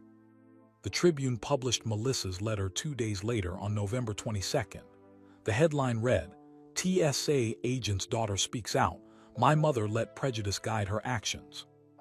The letter began, "My name is Melissa Hendricks. I am 16 years old. My mother is Patricia Hendricks, the TSA supervisor who detained Michael Jordan at O'Hare Airport on November 12th. I am writing this letter because I cannot stay silent while my mother tries to justify what she did. I love my mother, but what she did was wrong. It was planned. It was motivated by prejudice. And I know this because I heard the conversations that led to it." Melissa described the family gathering, Tyler's bitter comments, her mother's receptive response. She described how Patricia had deliberately changed her shift assignment to be at Jordan's checkpoint. She provided details that only someone inside the family would know. "For 2 years, I've volunteered at Cummer Children's Hospital. I love working with sick children. It reminds me why kindness matters, why we should help people who are suffering." On November 15th, I was at the hospital when Michael Jordan came to visit Marcus Thompson, the boy who was hit by a car. I watched Mr. Jordan sit with Marcus's grandmother for hours. I watched him pray with her. I watched him arrange for the best doctors to save Marcus's life. I watched him do all of this quietly, without seeking attention or praise. That's when I realized something important. My mother had targeted a good man because she couldn't see past her own bitterness and prejudice. She convinced herself she was being fair and thorough, but she wasn't. She was being cruel. I reported my mother to the TSA investigators because it was the right thing to do. I'm not proud that my mother did this. I am ashamed. But I have learned something important from watching Mr. Jordan's response to both kindness and cruelty. Real strength is in how you treat others, especially when you have power over them. My mother had power over Mr. Jordan in that moment at the airport. She used it to humiliate him. Mr. Jordan has had power over Marcus Thompson's situation. He used it to save a life and give hope to a struggling family. That is the difference between bitterness and grace. I hope I can spend the rest of my life choosing grace. I am sorry to Mr. Jordan, to Marcus Thompson, to Mrs. Thompson, and to everyone my mother hurt. I am learning that when someone we love does something wrong, the most loving thing we can do is tell the truth." The letter went viral within hours. News outlets picked it up. Social media exploded with reactions. Some people praised Melissa's courage. Others criticized her for betraying her mother. But the letter accomplished what Melissa had hoped. It cut through Patricia's denials and forced people to confront the reality of what had happened. The TSA investigation accelerated. Armed with Melissa's testimony and the security footage analysis, investigators built an overwhelming case. Patricia Hendricks had deliberately changed her shift assignment to be present when Jordan arrived, lied about a computer system flag that never existed, conducted an excessive and unnecessary search, made Jordan miss his flight without legitimate security concerns, demonstrated a pattern of treating black passengers more harshly than white passengers. On November 25th, Patricia was formally terminated from the TSA. The Department of Justice filed charges under federal civil rights statutes, using her position as a government official to deprive someone of their rights based on race and status. Patricia's lawyer tried to mount a defense, arguing that she'd simply been thorough, that this was about security protocols, not prejudice. But the evidence was overwhelming. Tyler Brennan, Patricia's cousin, faced his own consequences. His employer, Morrison & Chase Legal Partners, launched an internal investigation after his Facebook posts were uncovered. The firm prided itself on diversity and inclusion. Tyler's bitter, resentful comments about successful Black Americans violated the firm's core values. Tyler was fired on November 28th. His termination letter cited conduct unbecoming of the firm's values and mission. Tyler tried to claim he'd been joking, that his posts were taken out of context, but his own words condemned him. Screenshot after screenshot showed a pattern of resentment and barely concealed racism. Within weeks, Tyler couldn't find new employment. Other law firms had seen the news coverage. No one wanted to hire someone who'd become the public face of workplace prejudice.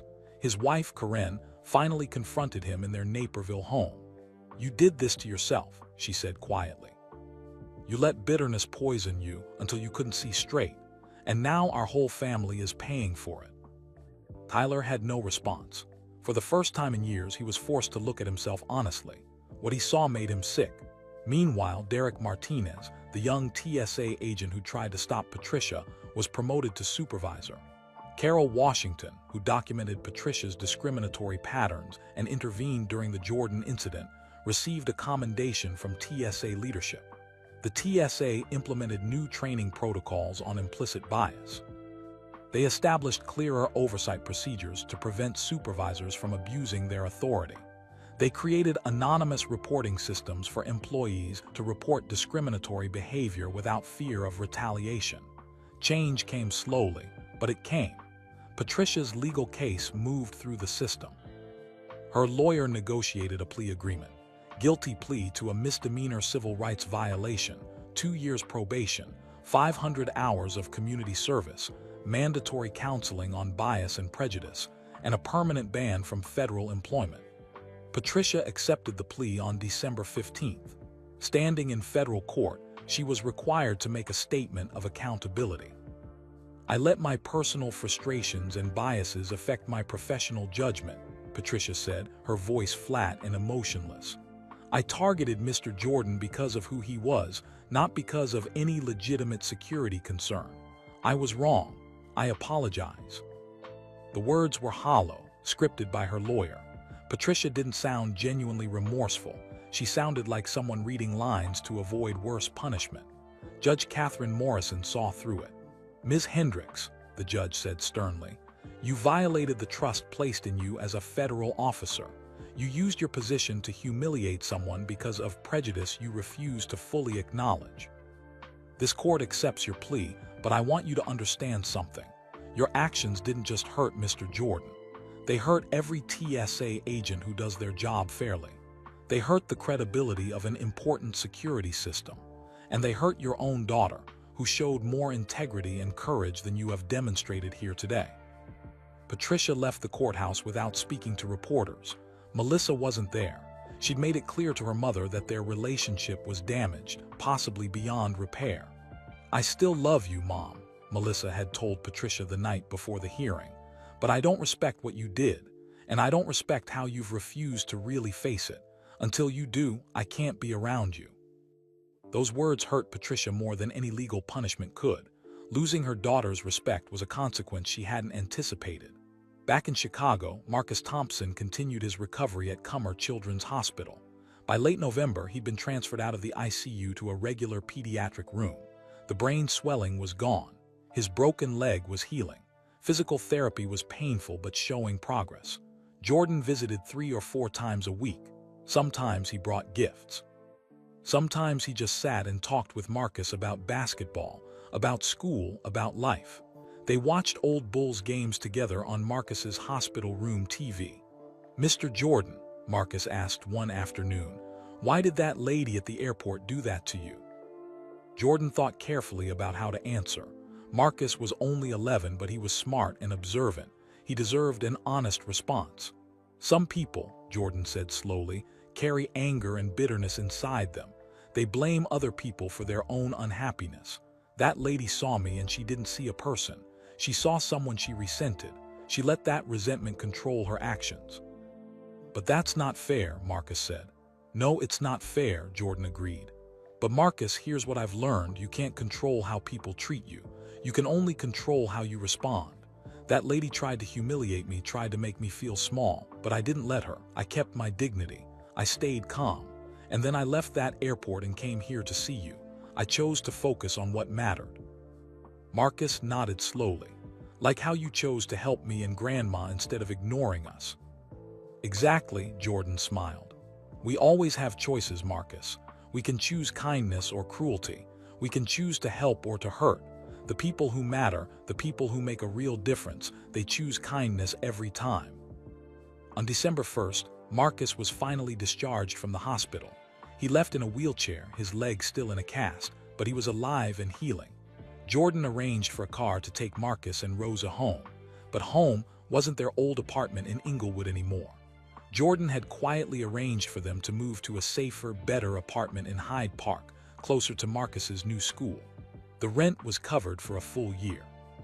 When Rosa protested that it was too much, Jordan simply said, Marcus needs a safe place to recover. This isn't charity, Mrs. Thompson. This is what family does for each other. The media coverage of Marcus's recovery and Jordan's continued support became a counter-narrative to the airport incident. People saw Jordan not as a victim seeking sympathy, but as a man who'd turned a negative situation into an opportunity to demonstrate grace and generosity. Reporters asked Jordan for comment on Patricia Hendricks's guilty plea and punishment. Jordan's response was measured and thoughtful. "I hope Ms. Hendricks uses this experience to examine her own heart and make changes. That's all any of us can do when we make mistakes: acknowledge them, learn from them, and try to be better. I'm focused on Marcus's recovery and supporting the Thompson family. That's what matters to me." By Christmas, Marcus was walking with crutches. His physical therapy was progressing well. Doctors said he'd make a full recovery, though he'd always have a scar on his left leg and possibly a slight limp. Marcus didn't mind. "Scars are proof that you survived something hard," he told his grandmother. "Mr. Jordan has scars from all his basketball injuries. Now I have one too." On Christmas Eve, Jordan invited Marcus and Rosa to his home in Highland Park for dinner. It was a small, private gathering, just Jordan's family and the Thompsons. After dinner, Jordan gave Marcus a gift, a basketball signed by every player on the current Charlotte Hornets roster. "When you're ready to play again," Jordan said, "you use this ball. And you remember, champions aren't people who never fall down. Champions are people who get back up every single time." Marcus hugged the basketball to his chest, tears in his eyes. "Thank you, Mr. Jordan, for everything. You saved my life." Jordan knelt down to Marcus's level, just like he had that night at the United Center. "No, Marcus, the doctors saved your life. I just made sure you had the best chance. And you know what? One day you're going to be the one helping someone else. You're going to be the one who reaches back for the next kid who needs hope. That's how this works. That's how we make the world better." Marcus nodded solemnly. "I promise, Mr. Jordan, when I grow up, I'm going to help kids just like you helped me." "I believe you," Jordan said, and he meant it. Outside, snow was beginning to fall across Chicago, covering the city in white. The year had been hard, full of pain, prejudice, and near tragedy. But it had also revealed something important: that kindness could triumph over cruelty, that grace could answer hate, and that promises kept could change lives. The truth had been revealed, both the ugly truth of prejudice that still existed and the beautiful truth of what human beings could be at their best. 6 months passed like water flowing downstream, steady, inevitable, transformative. By May 2025, Marcus was walking without crutches. His limp was barely noticeable unless you knew to look for it. The scar on his left leg had faded from angry red to soft pink, a permanent reminder of the day that had almost taken his life. He'd returned to Kenwood Academy in January, initially part-time with a tutor, then gradually increasing to full days by March. His teachers marveled at his determination. Despite missing months of school, Marcus caught up quickly, even excelling in subjects that had challenged him before. "Facing death changes you," Mr. Davis told Rosa during a parent-teacher conference. "Marcus has a focus and maturity now that's remarkable for his age. He knows what matters." But what Rosa and Mr. Davis didn't fully understand yet was the depth of the connection that had formed between Marcus and Jordan. It went beyond gratitude, beyond inspiration. Jordan had become something Marcus had lost when his father went to prison: a male role model, a guide, someone who showed him what kind of man he could become. They talked on the phone every Sunday evening at 7 o'clock, sometimes for 5 minutes, sometimes for an hour. Jordan would ask about school, about basketball, about life. Marcus would tell him about the books he was reading, the games he was playing, the dreams he was building. During one call in late March, Marcus asked a question that had been weighing on his mind. "Mr. Jordan, do you think my daddy is a good person?" Jordan was quiet for a moment. He'd known this question would come eventually. "Tell me about your father, Marcus. What do you remember about him?" "I remember he always told the truth," Marcus said softly, "even when lying would have been easier. He taught me that your word is all you really have. He said that's why he's in prison, because he kept his word to someone, even though it cost him everything." "That sounds like a good man to me," Jordan said carefully. "Marcus, I don't know all the details of your father's case, but I know what it's like to miss someone you love, and I know that good people sometimes end up in bad situations. Do you think he'll ever get out?" Jordan chose his words carefully. "I think your father is lucky to have a son who believes in him. That kind of faith means something, Marcus. Hold on to it." What Jordan didn't tell Marcus, what he couldn't tell him yet, was that he'd already set something in motion, something that might change everything.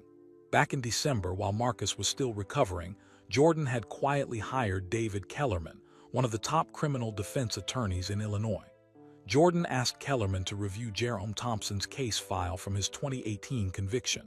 Kellerman spent 3 months investigating. What he found troubled him deeply. Jerome Thompson had been convicted of armed robbery based primarily on eyewitness testimony from the store owner and security footage that was grainy and inconclusive. Jerome had maintained his innocence throughout, but his court-appointed public defender had been overworked and under-resourced. Kellerman discovered something the original defense had missed. Jerome's younger brother, Darnell Thompson, had been arrested 2 years after Jerome's conviction for a nearly identical armed robbery just 3 blocks from the original crime. Same method, same weapon description, same physical build. Kellerman also found witnesses who'd been afraid to testify in 2018, witnesses who said they'd seen Darnell near the store that night, not Jerome. One witness, an elderly woman named Mrs. Alice Crawford, finally came forward after seeing the news coverage about Marcus's accident and Jordan's involvement. "I've carried this guilt for years," Mrs. Crawford told Kellerman in his office. "I saw Darnell Thompson that night. I knew Jerome was innocent, but Darnell was involved with the gangster disciples back then, and I was terrified. I thought they'd hurt me or my grandchildren if I spoke up. But when I saw that little boy in the hospital, when I saw Michael Jordan helping him, I realized I had to find my courage. Jerome Thompson deserves to know his son's hero is fighting for him."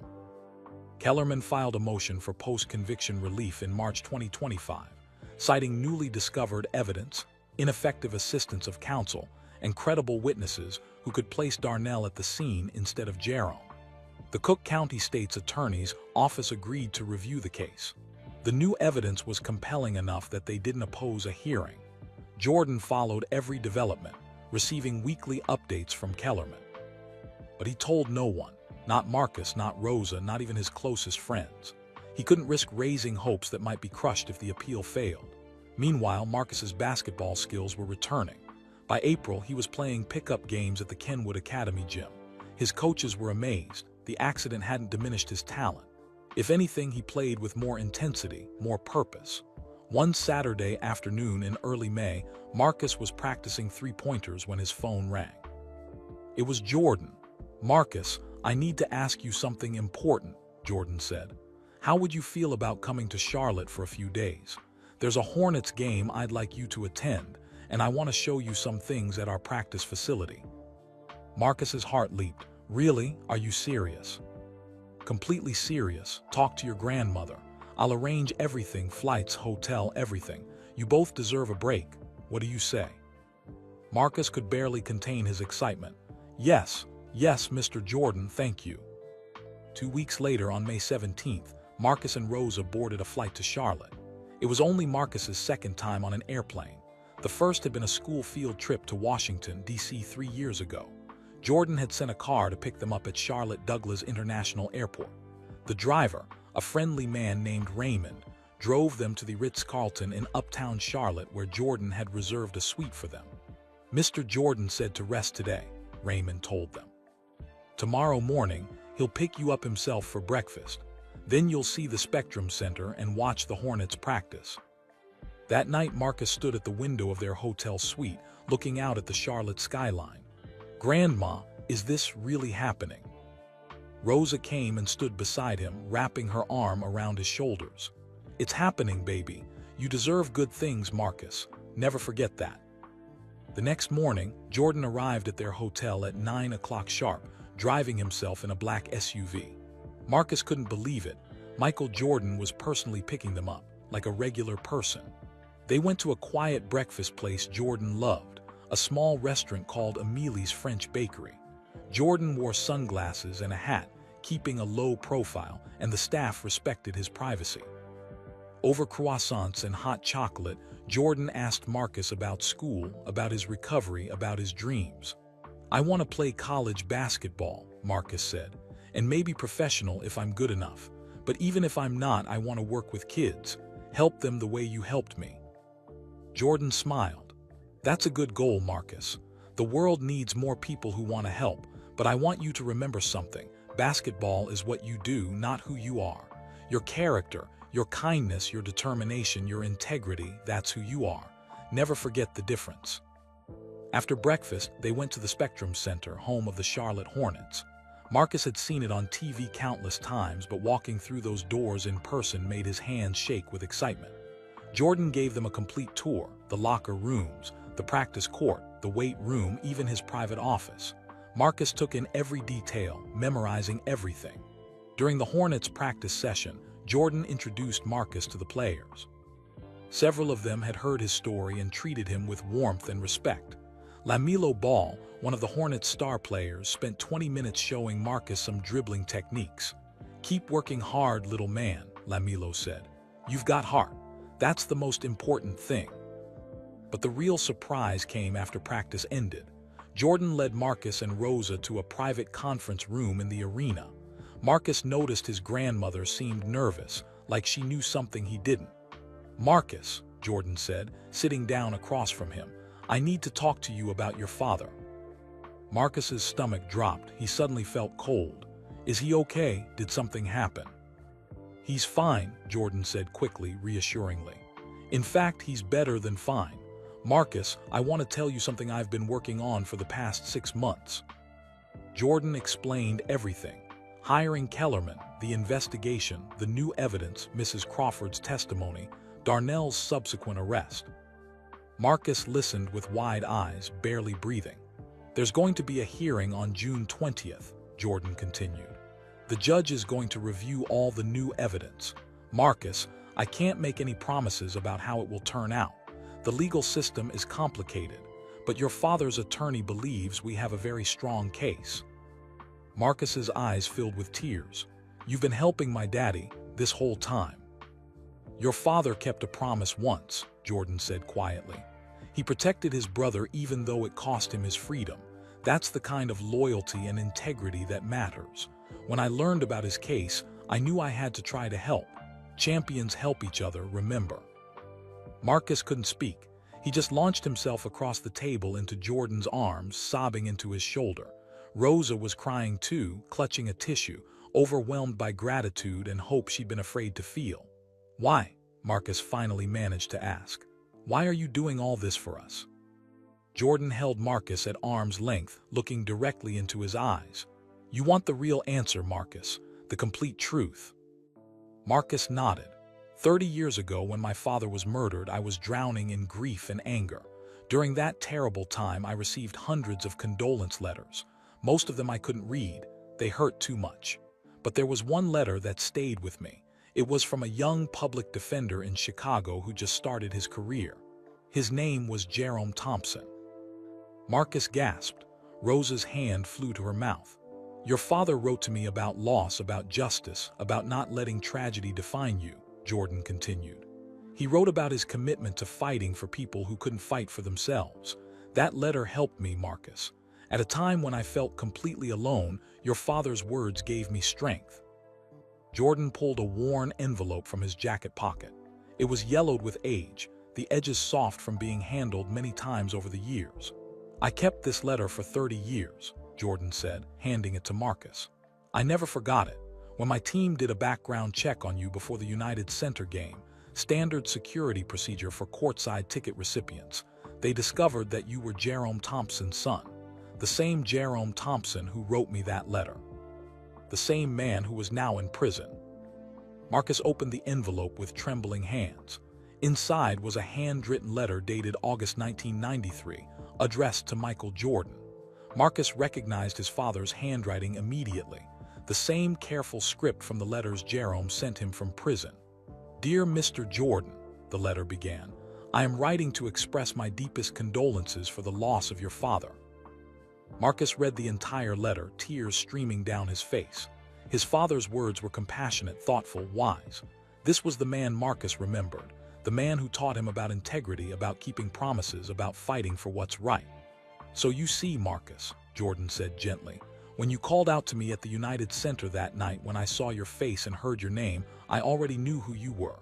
Meeting you wasn't chance. It was destiny coming full circle.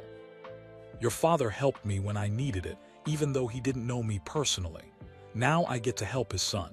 That's how the world should work." Rosa was sobbing openly now. "Mr. Jordan, I don't know how to thank you. I don't have the words." "You don't need to thank me, Mrs. Thompson. Your grandson is extraordinary. Your son is innocent, and your family deserves justice. That's all the reason I need." The Hornets game that evening was special, but Marcus barely remembered it. His mind was spinning with the revelation, with hope, with the possibility that his father might actually come home. After the game, Jordan took them back to their hotel. Before saying goodnight, he gave Marcus one more piece of news. "Marcus, I want you at that hearing on June 20th. I want your father to see your face. I want him to know his son never stopped believing in him. Can you be there?" "I'll be there," Marcus said firmly. "I'll be there even if I have to walk to that courthouse." Jordan smiled. "I don't think you'll have to walk. I'll make sure you and your grandmother get there." Back in Chicago, the date of June 20th blazed in Marcus's mind like a beacon. He counted down the days, the hours. He couldn't focus on anything else. Mr. Davis noticed Marcus's distraction at school. When Marcus finally told him what was happening, Mr. Davis hugged him tightly. "Your essay about Michael Jordan being your hero," Mr. Davis said. "It changed your life, Marcus, but not in the way anyone expected. You wrote about a man who never gave up, who always fought back. Now he's fighting for your father. That's what real heroes do." On June 19th, the night before the hearing, Marcus couldn't sleep. He lay in his bed staring at the Michael Jordan rookie card on his nightstand, the card his mother had given him, the card Jordan had signed that magical night at the United Center. "Mama," Marcus whispered into the darkness, "Daddy might come home. Mr. Jordan is helping him. I think you're watching all this from heaven. I think you sent Mr. Jordan to us. Thank you, Mama. Thank you for teaching me to never give up." The next morning, Marcus put on his best clothes, the same khaki pants and button-up shirt he'd worn to the United Center game, both now a little too small. Rosa had ironed them 3 times, just like before. Jordan's driver, Raymond, picked them up at 8 o'clock and drove them to the Cook County Courthouse at 26th in California. David Kellerman met them outside. "The hearing starts at 10, he explained. "The judge will review all the evidence, hear testimony from witnesses, and make a ruling. This could take several hours, but I feel good about our case." They entered the courthouse and went through security.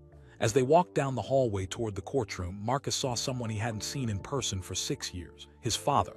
Jerome Thompson was being led into the courtroom in handcuffs and an orange prison jumpsuit, flanked by 2 guards. But when Jerome turned his head and saw Marcus standing there, his entire face transformed. "Marcus," Jerome whispered, his voice breaking. "My boy, is that really you?" Marcus ran forward, not caring about protocol or rules. The guards tensed, but Jordan, who'd been walking behind Marcus, raised his hand. "Let the boy see his father," Jordan said firmly. The guards hesitated, then stepped back slightly. Marcus threw his arms around his father's waist. The cuffs prevented Jerome from hugging back properly, but he bent down and pressed his face against Marcus's hair. "I'm here, Daddy," Marcus sobbed. "I'm here, and Mr. Jordan is here, and we're going to bring you home. I promise." "My brave boy," Jerome whispered, tears streaming down his face. "Look at you, you're so big, so strong, I've missed you so much." "I never stopped believing you were innocent," Marcus said fiercely. "Never, not for 1 second. One of the guards cleared his throat gently. "We need to get him inside, son." Marcus reluctantly released his father. Jerome looked past Marcus to Rosa, who was weeping quietly, and then to Michael Jordan standing a few feet away. Recognition flickered in Jerome's eyes. "Mr. Jordan, you're really here." Jordan stepped forward and extended his hand. The guard allowed Jerome to shake it awkwardly despite the cuffs. "I kept your letter for 30 years, Mr. Thompson," Jordan said quietly. "It helped me through the darkest time of my life. Now I'm here to help your family through yours. Let's get you home to your son." Jerome's face crumpled with emotion. "Thank you," he whispered. "Thank you for taking care of my boy." They led Jerome into the courtroom. Marcus, Rosa, and Jordan took seats in the front row of the gallery. The courtroom slowly filled with people, lawyers, court staff, reporters who'd gotten wind of Jordan's involvement. At exactly 10 o'clock, Judge Margaret Foster entered. She was a black woman in her 60s with sharp, intelligent eyes and a reputation for fairness. "We're here for the matter of Jerome Thompson's motion for post-conviction relief," Judge Foster announced. "Mr. Kellerman, you may begin." What followed was 3 hours of testimony, evidence presentation, and legal arguments. David Kellerman was masterful, walking the judge through every piece of new evidence. Mrs. Alice Crawford testified, her voice shaking but determined. "I saw Darnell Thompson that night, not Jerome. I've lived with this guilt for 7 years. I should have come forward sooner, but I'm here now to tell the truth." Kellerman presented evidence of Darnell's subsequent arrest for an identical crime, his confession to multiple robberies, his known association with the gangster disciples in 2018. The original store owner was called to testify again. Under questioning, he admitted the security footage had been poor quality, that he'd been traumatized and scared, that he might have made an identification error. Through it all, Marcus watched his father's face. Jerome sat perfectly still, hope and fear warring in his eyes. Finally, Judge Foster called for a short recess. "I need 30 minutes to review the evidence," she said. Those 30 minutes felt like 30 hours. Marcus held Rosa's hand so tightly his fingers hurt. Jordan sat calmly beside them, a steady presence. When Judge Foster returned, the entire courtroom fell silent. "I've reviewed all the evidence presented today," Judge Foster began, "as well as the original trial transcripts and conviction records. This is not a decision I make lightly. Post-conviction relief should only be granted when there is compelling evidence that justice was not served." Marcus stopped breathing. "In this case," Judge Foster continued, "the new evidence is indeed compelling. Multiple witnesses placed Darnell Thompson at the scene. The subsequent arrest and confession pattern strongly suggests Mr. Jerome Thompson was wrongfully convicted while protecting his brother." Jerome's shoulders began to shake. "Furthermore," the judge said, "the original defense was clearly inadequate. Key witnesses were never interviewed. Evidence was not properly investigated. Mr. Thompson's constitutional right to effective assistance of counsel was violated." Judge Foster looked directly at Jerome. "Mr. Thompson, I am granting your motion for post-conviction relief. Your conviction is hereby vacated. The charges against you are dismissed. You are a free man." The courtroom erupted. Marcus screamed with joy, Rosa collapsed in her seat sobbing, and even Jordan, cool, composed Michael Jordan, had tears streaming down his face. The guards removed Jerome's handcuffs. For the first time in 6 years, Jerome Thompson was free. Marcus ran to his father, and this time Jerome could properly wrap his arms around his son and hold him tight. They cried together, laughing and sobbing at the same time, overwhelmed by a joy too big for words. Rosa joined them, and the three of them held each other, a family reunited, a terrible wrong finally made right. Jordan watched from a few feet away, not intruding on their moment, just witnessing it with quiet satisfaction. This is what justice looked like. This is what redemption felt like. Finally, Jerome looked up and met Jordan's eyes across the courtroom. "Thank you," Jerome mouthed silently.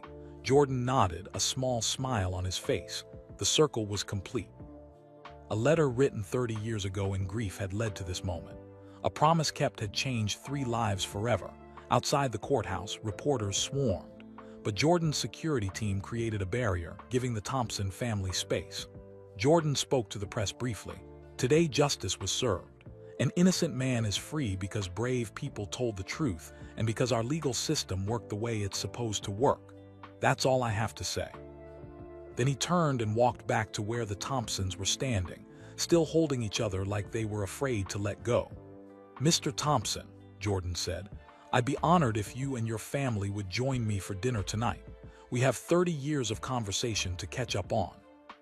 Jerome looked at Jordan, at the man who'd saved his son, paid their rent, covered medical bills, hired lawyers, and brought their family back together.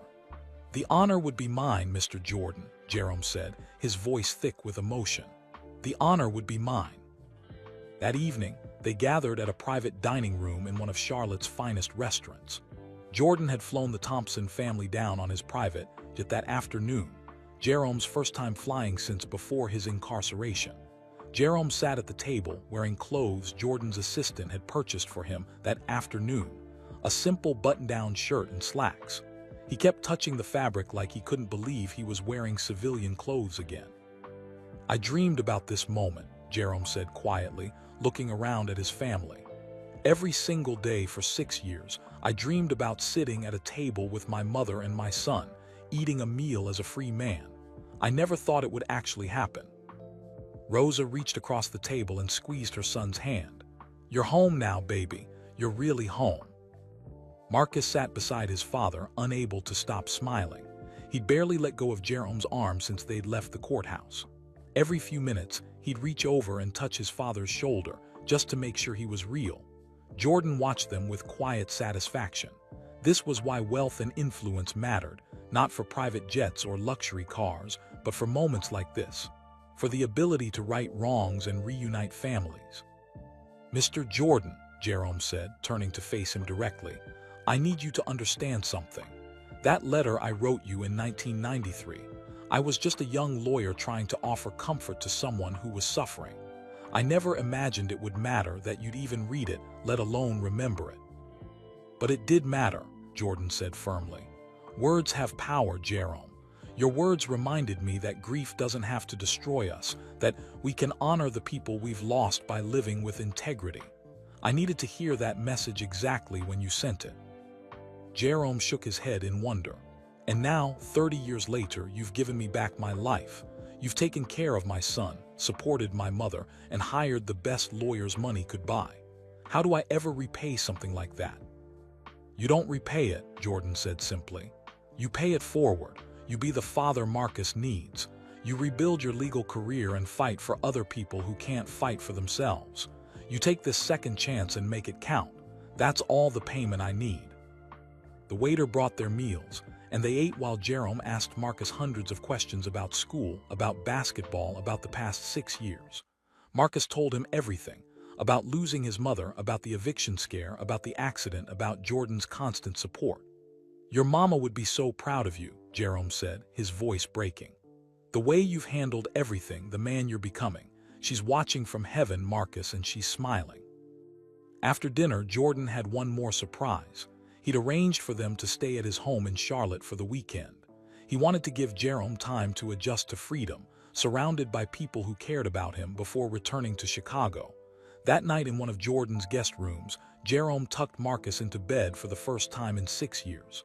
"Daddy?" Marcus asked sleepily. "Yeah, son." "Are you going to stay this time? You're not going to disappear again?" Jerome's heart broke. "I'm staying, Marcus. I promise you I'm never leaving you again.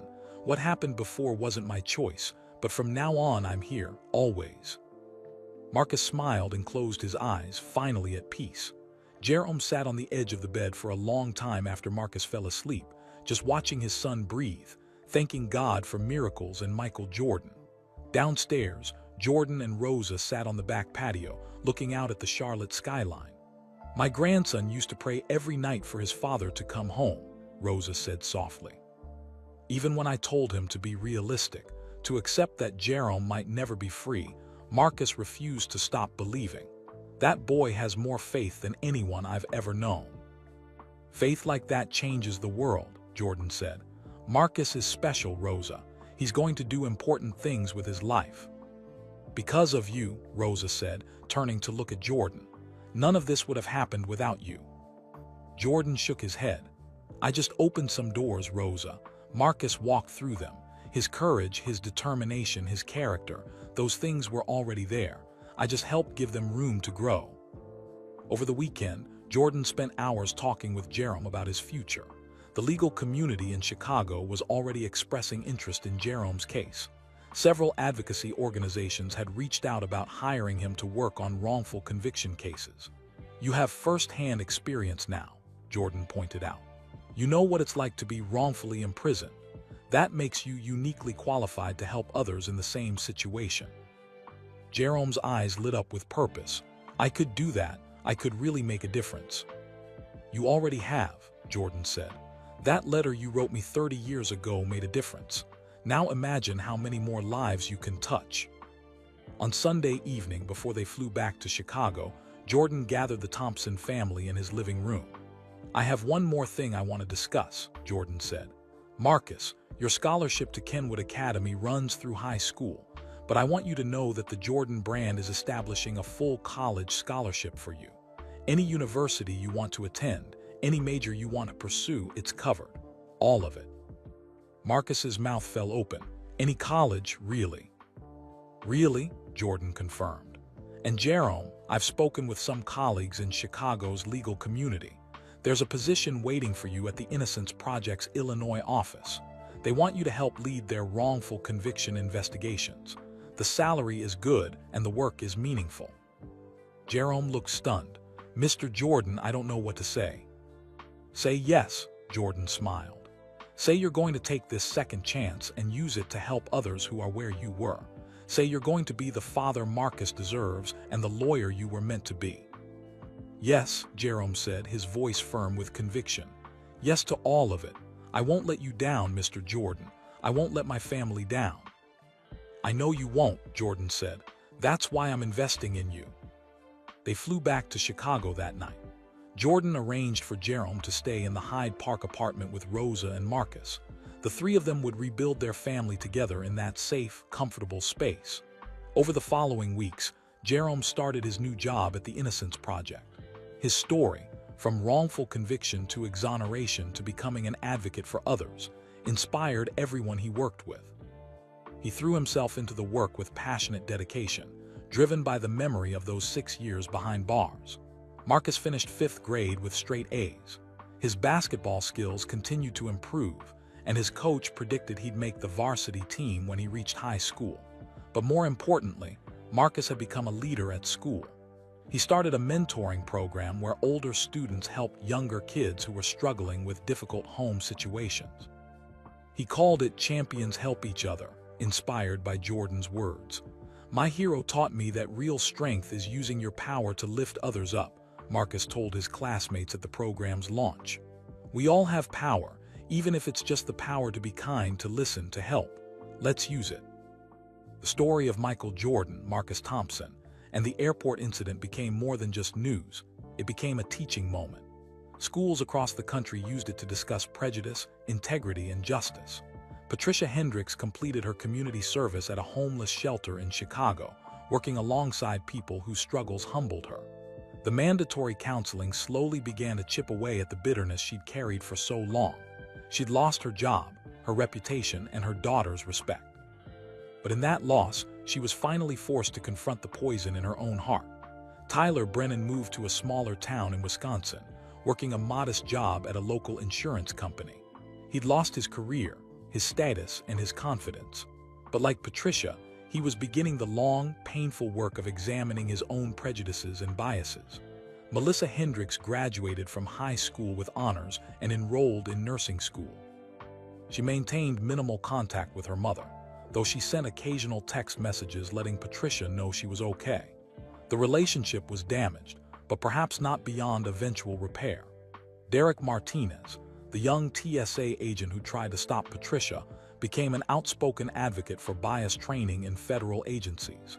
He used his experience to teach other agents about the importance of speaking up when they witnessed discrimination. Carol Washington retired from the TSA at the end of 2025, satisfied that she'd left the agency better than she'd found it. The new protocols she'd helped implement were making real differences in how passengers were treated. And at the center of it all was the connection between a basketball legend and a boy from Inglewood. A connection that had started with a letter written in grief, been renewed at a basketball game, and strengthened through crisis after crisis. On Marcus's 12th birthday in August, Jordan sent him a gift, a framed photograph from that night at the United Center when they'd first met. In the photo, Jordan was kneeling in front of Marcus, signing the rookie card, and the look on Marcus's face was pure joy. Jordan had written a message on the frame. "Marcus, this is the moment that changed both our lives. You reminded me why I love what I do and why giving back matters. Never forget, you are extraordinary not because of what happened to you, but because of how you responded to it. Champions aren't defined by their victories, they're defined by their character. Keep being a champion. MJ." Marcus hung the photograph on his bedroom wall, right next to the signed rookie card and the game-worn wristband.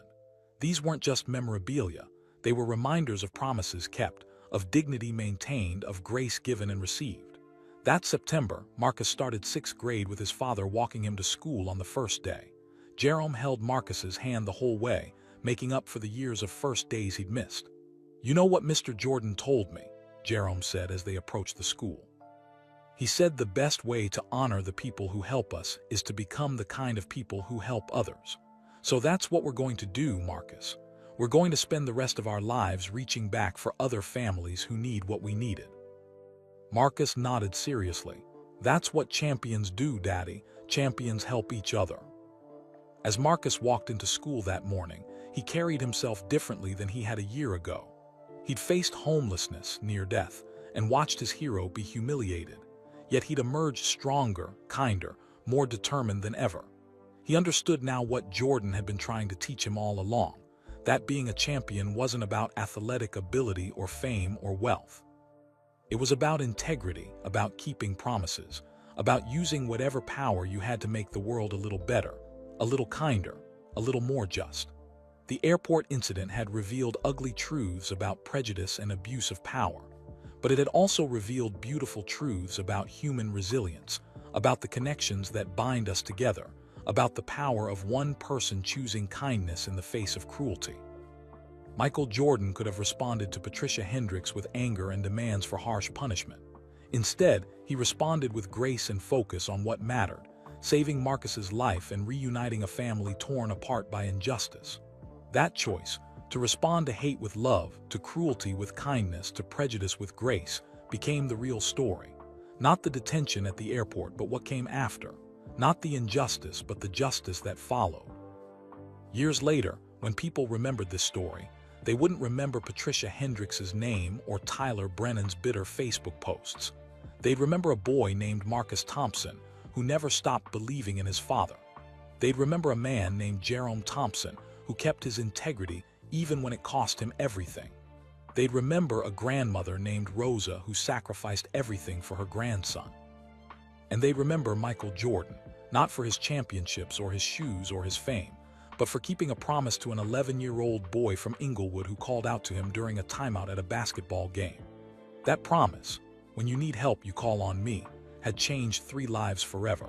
And in changing those 3 lives, it had reminded millions of people that promises still matter, that kindness still wins, that justice can still prevail. Marcus looked at his father across the dinner table that evening, watching Jerome help Rosa with the dishes, listening to them laugh together, sounds he'd thought he'd never hear again. "Daddy," Marcus said. "Yeah, son. We're going to be okay, aren't we?" Jerome smiled, a real smile full of hope and certainty. "Better than okay, Marcus, we're going to be great, all 3 of us, together." And for the first time in 6 years, Marcus believed it completely. The circle was complete, the promise was kept.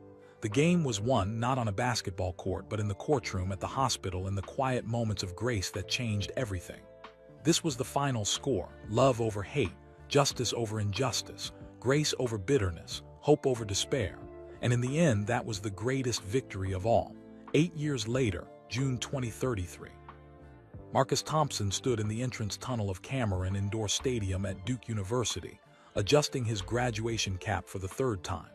His hands were shaking slightly, not from nerves about the ceremony, but from anticipation of what came after. At 20 years old, Marcus had grown to 6 feet 2 inches tall. The limp from his childhood accident was barely noticeable now, just a slight hitch in his step when he was tired. The scar on his left leg had faded to a thin white line, a reminder of the day that had almost taken his life. He'd graduated with honors from Duke, majoring in social work with a minor in psychology. He'd also played 4 years of Division I basketball, not as a star, but as a solid role player who brought energy and leadership off the bench. His coach had told him he had the heart of a champion, even if his injured leg had prevented him from reaching the NBA. Marcus didn't mind. Basketball had given him a scholarship and taught him discipline, but it wasn't his calling. His calling was something deeper, something that had been growing inside him since that day at the United Center when he was 11 years old. His father stood beside him now, wearing a suit and a proud smile that hadn't left his face all week. Jerome Thompson had spent the past 8 years at the Illinois Innocence Project, helping to exonerate 14 wrongfully convicted individuals. He'd become one of the most respected advocates in the criminal justice reform movement. "You ready, son?" Jerome asked. "Almost," Marcus said. "Is he here?" "He wouldn't miss this for anything," Jerome confirmed. Marcus smiled. Of course Jordan was here. He'd been at every major milestone: Marcus's 8th grade graduation, his acceptance to Duke, his first college basketball game. Jordan had kept his promise to stay connected, to be present, to be the mentor Marcus needed. The graduation ceremony was beautiful. Marcus walked across the stage to receive his diploma, and the stadium erupted in applause, not just from his family but from students who knew his story, who'd been inspired by his journey from Inglewood to Duke. After the ceremony, Marcus found his family in the crowd. Rosa, now 70 years old but still sharp and strong, hugged him tightly. "Your mama is watching from heaven, baby. She's so proud." Jerome embraced his son next, holding him for a long moment. "You did it, Marcus. Everything you dreamed about." Then Marcus saw him, Michael Jordan, standing slightly apart from the crowd, wearing sunglasses and a small smile. At 60 years old, Jordan's hair was mostly gray now, but he still carried himself with that unmistakable confidence and grace. Marcus walked over and hugged Jordan without hesitation. Over the years, their relationship had evolved from fan and hero to something more like family. "Congratulations, Marcus," Jordan said warmly. "Bachelor's degree from Duke. That's no small achievement." "I learned from the best," Marcus said. "You taught me that excellence matters, that preparation matters, that showing up every day matters." "I taught you basketball philosophy," Jordan laughed. "You applied it to life. That was all you." They walked together across Duke's campus, away from the graduation crowds. Jordan had requested this private time because he had something important to discuss. "So," Jordan said, "I know you've had some job offers. The nonprofit in Chicago, the mentoring program in New York, the youth center in Charlotte. What are you thinking?" Marcus took a deep breath. "Actually, Mr. Jordan, I want to start my own organization. I've been planning it for 2 years now, and I finally feel ready." Jordan's eyebrows rose with interest. "Tell me about it." "It's called Second Chance Champions," Marcus explained, his voice gaining confidence.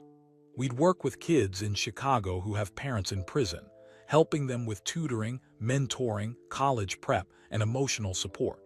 We'd also advocate for criminal justice reform and help families navigate the legal system when they believe their loved ones are wrongfully convicted." Marcus pulled out his phone and showed Jordan a detailed business plan he'd been developing. "I've already secured some initial funding from foundations, and Duke's social entrepreneurship program has agreed to provide startup support. But Mr. Jordan, I'm going to need more resources to make this really work. I'm going to need—" "Me," Jordan finished, smiling. "You're going to need me to help fund this." Marcus nodded, suddenly feeling like that 11-year-old boy again, nervous and hopeful. "I wouldn't ask if I didn't think we could really make a difference. There are thousands of kids like I was, good kids with parents trapped in a broken system. They need hope. They need support. They need someone to believe in them." Jordan stopped walking and turned to face Marcus directly. "Marcus, I've been waiting 8 years for you to come to me with something like this. The answer is yes. The Jordan brand will provide initial funding, let's say $2 million to start. We'll revisit the budget annually based on impact and growth." Marcus's legs nearly gave out. $2 million? Mr. Jordan, are you serious?" "Completely serious," Jordan said. "But I have conditions. First, your father needs to be on the board of advisors. His expertise in wrongful convictions is invaluable. Second, you need to hire the best people you can find. Don't cut corners on talent.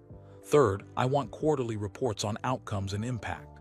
And fourth, this is the most important one, you need to promise me you'll maintain the same integrity and humility you've shown for the past 8 years. Don't let success change who you are." "I promise," Marcus said firmly. "Mr. Jordan, I promise." They shook hands, sealing the agreement. But then Jordan pulled Marcus into another hug.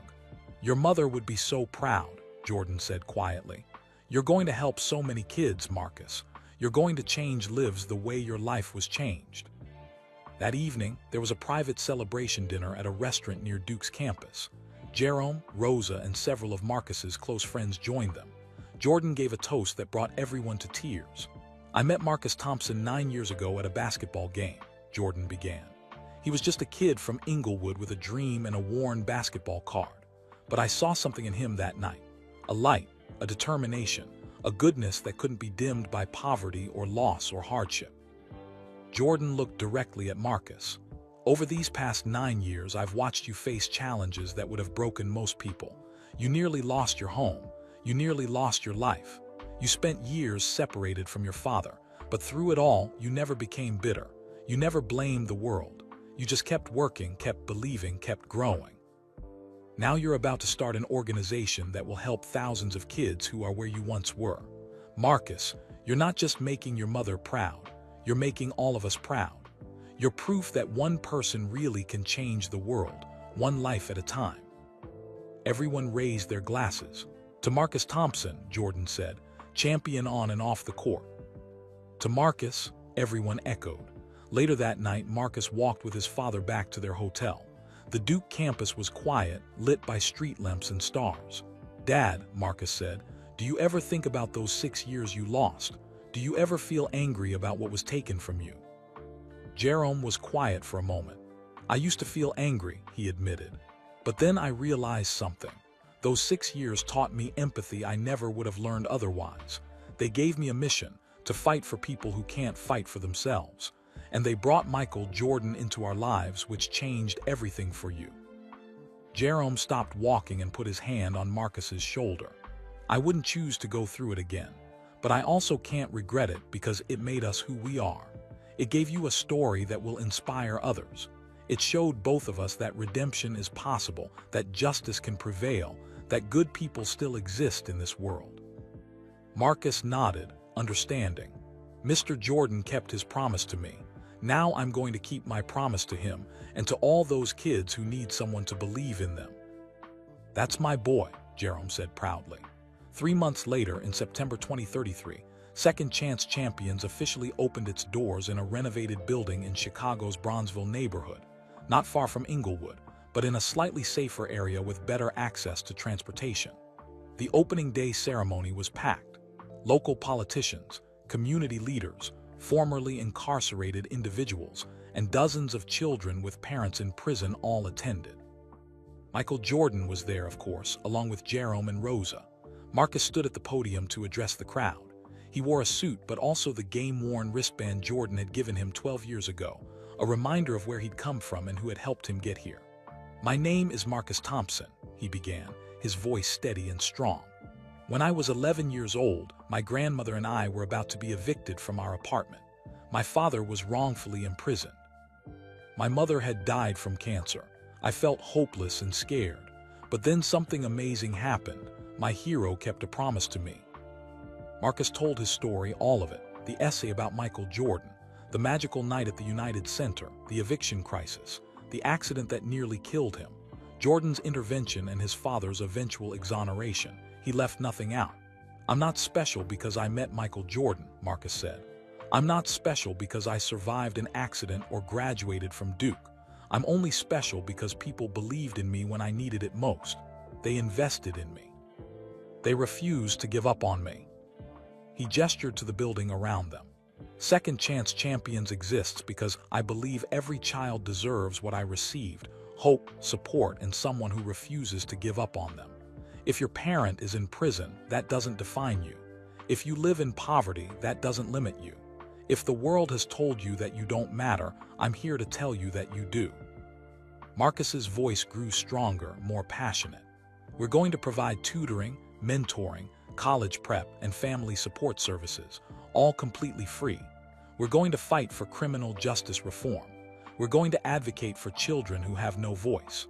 And we're going to do it with the same integrity and grace that Michael Jordan showed me when I was 11 years old." The crowd erupted in applause. Children rushed forward to meet Marcus, to ask questions, to sign up for programs. Parents thanked him with tears in their eyes, grateful that someone finally understood their struggles. Jordan watched from the side of the room, staying out of the spotlight deliberately. This was Marcus's moment, Marcus's victory. Jordan had simply opened the door, Marcus had walked through it and built something beautiful on the other side. As the event wound down, Marcus found Jordan in a quiet corner. "Thank you," Marcus said simply, "for everything, for keeping your promise, for believing in me, for making all of this possible." Jordan smiled. "Marcus, I'm going to tell you something I've never told you before. That day at the United Center when you called out to me during the timeout, I was having a rough time. The team wasn't performing well. I was dealing with business pressures. I was tired and frustrated. But then I saw your face, so full of hope and joy, and it reminded me why any of this matters." Jordan's expression grew serious. "You gave me something that night, Marcus. You reminded me that influence without purpose is meaningless. You reminded me that the real measure of success is how many lives you touch, not how much money you make. So when I say you don't need to thank me, I mean it. We helped each other. That's what champions do." Marcus felt tears building in his eyes. After all these years, Jordan still had the power to move him with words. "I'm going to make you proud," Marcus said. "I'm going to help so many kids through this organization. I promise you, Mr. Jordan." "You've already made me proud," Jordan said. "Now go make yourself proud. Go change the world one kid at a time." They embraced one final time, and then Jordan quietly left through a side exit, avoiding the remaining crowd and press. He'd learned long ago that the best kind of giving is the kind that doesn't seek recognition. Over the next 5 years, Second Chance Champions grew beyond anyone's expectations. By 2038, they were serving more than 500 families across Chicago. They'd helped secure the release of 7 wrongfully convicted individuals. They'd sent 63 kids to college on full scholarships. They'd provided therapy, tutoring, and hope to thousands of children who'd felt forgotten by society. Marcus appeared on national news programs, spoke at conferences, and wrote a book about his journey called The Promise Keeper: How One Man's Grace Changed Everything. All proceeds went directly to Second Chance Champions, but Marcus never forgot where he came from. He still lived modestly in Hyde Park, not far from his father and grandmother. He still played pickup basketball at the same courts where he'd practiced as a kid. He still remembered what it felt like to be poor, scared, and hopeless. And every Sunday evening at 7 o'clock, Marcus called Michael Jordan. Sometimes they talked for 5 minutes, sometimes for an hour. They discussed Second Chance Champions, basketball, family, life. The conversations had evolved over the years, but the connection remained as strong as ever. On Marcus's 25th birthday in 2038, Jordan sent him a gift, a framed photograph of the two of them at Marcus's Duke graduation, standing together on campus, both smiling. Jordan had written a new message. "Marcus, 12 years ago, I made you a promise at a basketball game. You've spent the past 12 years keeping a promise of your own to help others the way you were helped. I couldn't be more proud of the man you've become. Keep changing lives, champion. The world needs more people like you. MJ." Marcus hung the photograph in his office at Second Chance Champions, right next to the old photograph from the United Center. Between them, he placed the signed rookie card in a protective frame, the card his mother had given him, the card that had started everything. Visitors to the office often asked about the photographs and the card. Marcus would smile and tell them the story, the full story, leaving nothing out. He'd talk about promises kept and grace given. He'd talk about second chances and redemption. He'd talk about how one act of kindness can ripple outward and change countless lives. But most importantly, he'd talk about what it means to be a champion. Being a champion isn't about winning games or making money, Marcus would say. It's about using whatever power you have, even if it's just the power to listen, to care, to show up, to make someone else's life a little bit better. That's what Michael Jordan taught me. And that's what I'm trying to teach others. The lesson had come full circle. From a letter written in grief, to a chance meeting at a basketball game, to an airport incident that revealed ugly truths about prejudice, to a young man who now spent his life helping others find hope. This was the real victory, not the championships or the money or the fame, but the lives changed, the families reunited, the children who now dared to dream because someone had dared to believe in them. Marcus Thompson had learned from the greatest of all time that true greatness has nothing to do with statistics or trophies. True greatness is measured in promises kept, in grace extended, in hands reaching back to lift others up. And every single day, Marcus woke up committed to living that truth, to being the kind of champion his mother had believed he could be, his father had fought to come home to, and Michael Jordan had invested in. The promise had been kept. The circle was complete. And the ripples continued spreading outward, touching lives that Marcus would never even know about, proving that one person choosing kindness over cruelty, grace over bitterness, and love over hate could indeed change the world. Champions help each other. That was the promise. That was the truth. That was the victory that mattered most. And that was the end of Marcus Thompson's incredible story. A journey that began with a simple essay about a hero and transformed into a testament of hope, redemption, and the power of promises kept. From a chance meeting at a basketball game to a life-threatening accident, from an airport incident that exposed prejudice to a father's exoneration after 6 years of wrongful imprisonment, this story reminds us that one act of kindness can change everything. Marcus learned that being a champion isn't about fame or fortune. It's about using whatever power you have to lift others up.